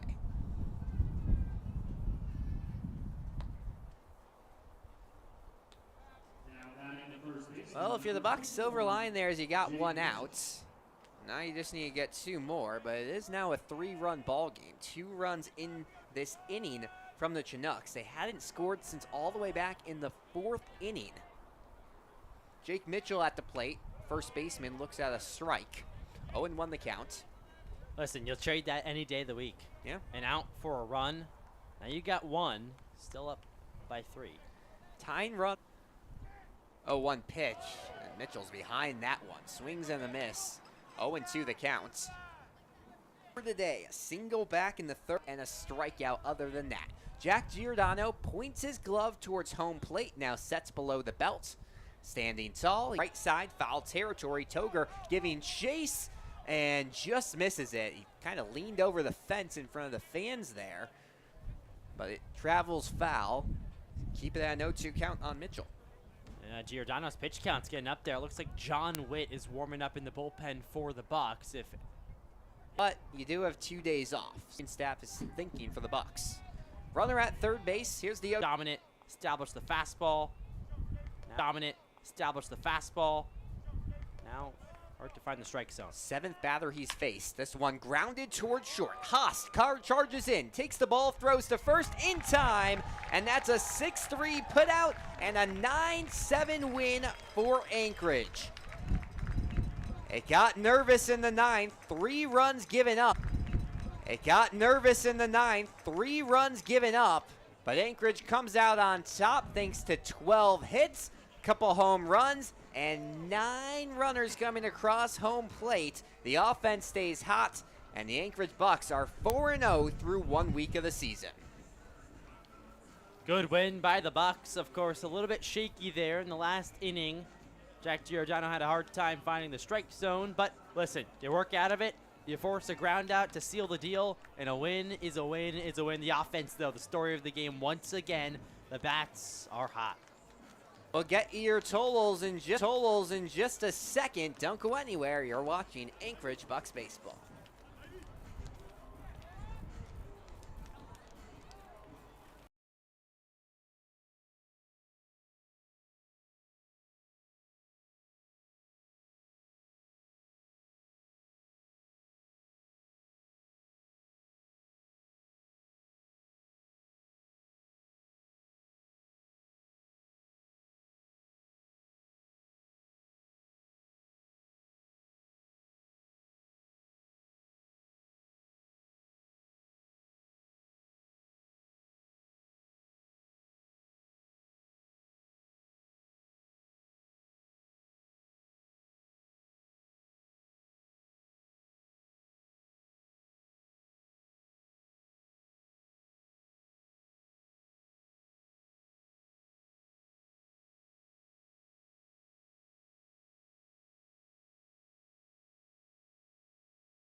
Back here at Mulcahy Stadium, and the Bucs, well, they stay undefeated. Heart was pumping a little bit there, Milo, in the ninth, but the Bucs come away with a 9-7 win. They got the win, and you look up in the record books, still undefeated, 4-0 now. Of course, they would have liked the ninth inning to be a bit easier, but listen, you work out of the jam, and they come away with a 9-7 win. The offense came to play once again, 2 3-run innings, a 2-run inning in the 8th. Of course, Luke Wilson, Landon Underhill came with the power of the first 2 homers of the season for Anchorage. So nice to see, again, a lot of people getting involved throughout the entire lineup. Let's take a look at some totals. 4 players with multiple hit days for the Bucs. Landon Underhill goes 2 for 4. Obviously, one of those meant a little more than the other. Yeah. A huge home run that put the Bucs up 7-4, and that really gave the mojo to Anchorage. They never quite lost it. Luke Taylor, 2 for 4. Same story with him. A big 2-run shot in the bottom of the 8th, and that ended up being the difference maker. 9-7. You don't have that home run. It's a 7-7 ball game, and we're still playing baseball right now. Austin Gamel goes 2 for 4 with a run. And finally, Ren Matsuzaki off the bench, 2 for 3, 2 RBIs. He had a really good day hitting. We'll move to the batters for the Chinooks. Not quite as strong of a day in terms of number of hitters, but they had a couple standouts. Tate Green with a 3 for 5 day, and Patrick McGlon 3 for 4. So 6 of the 11 hits for the Chinooks come from just those 2 guys. Both of them had really impressive outings. Carson Clark had a pair of RBIs, the leadoff man tonight for the visiting Chinooks. On the mound, 3 pitchers for the visiting Chinooks. Caleb Guana gets the loss in 5 innings pitched, gave up 10 hits and 6 runs. Not the greatest outing for him, but he did the job, was able to keep his team in it for a little bit. So nice job out of Ghana. He does drop to 0-1 though. Hayden Kendrick and Glenn Cantalupo close out the game for the Chinooks. As for the Bucs, that's going to be a win for Jamie Robertson. 4 innings of relief pitching. He looked excellent out there, Milo, and he's going to be a star for this team this summer, it seems. Yeah, Jamie Robertson probably going to get some more innings after this. I mean, you expect him to be stretched out, too, maybe even start some games because, listen, he came out of the bullpen, pitched 4, and looked really good. Despite giving up that solo shot, he bounced back, and he worked clean innings from there on out. So, yeah, really nice stuff from Jamie Robertson, a hand that we haven't seen so far this season. I'll give Robertson our player of the game because, yes, the offense looked good, but you don't get 4 innings of 1-run ball from him. You don't win this game. RJ Ruiz started things off today, 3 runs in 2 innings pitched. Looked really good in the first, got a little rough in the second, but was able to control things at the end. Carl Colavecchio goes 1, Luke Barch goes 1, and then Jack Giordano. Things got a little iffy there, but he's able to close it out and get the job done. The Bucs a 9-7 winner, and they're 4-0 after 1 week of play. That's the most important thing. 4-0, you keep racking up the wins. The confidence keeps on building. The offense keeps on bumping. The pitching looked solid. Like we said, Jamie Robertson did really well. A couple things to clean up here and there. Of course, the defense, you'd like to get rid of all the errors. That doesn't just happen overnight. So get back to work.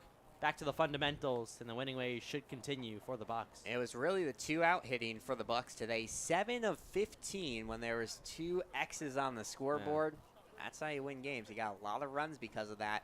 Late inning hitting takes the Bucs to a 4-0 start. They'll be off for the next 2 days before returning to action once again in Palmer, Alaska to take on the Matsu Miners in what should be a fun one. Those 2 teams battle in exhibition play. The Miners got the best of them, and yesterday the Bucs a blowout win over the Miners, and they'll redo it all again on Monday night. Yeah, listen, the Bucs took the one that mattered most. They got the win down in Palmer, or up in Palmer. Sorry, we're over here in Anchorage. 13-5, and if the offense is still going well, I expect nothing else because if the pitching can do well enough, give them a couple innings, a couple scoreless innings, the offense is going to pick them up wherever they left off. So keep going for the Bucs, and good things should happen. 2 hours and 40 minutes your game time for tonight's contest. The Chinooks, meanwhile, return to play it tomorrow night right here at Mulcahy Stadium. It's a 9 p.m. Alaska time first pitch against the Pilots for their summer solstice game. That one should be fun. The Chinooks still looking for their first win, as are the Glacier Pilots in regular season action. But that's just about going to do our coverage here tonight from Mulcahy Stadium. We'll talk to you from Palmer on Monday, but your final score tonight from Mulcahy Stadium, it's the Anchorage Bucs 9, the Chugiak-Eagle River Chinooks 7. For Milo Hoffman, my name's Alex Burstein, saying so long and good night.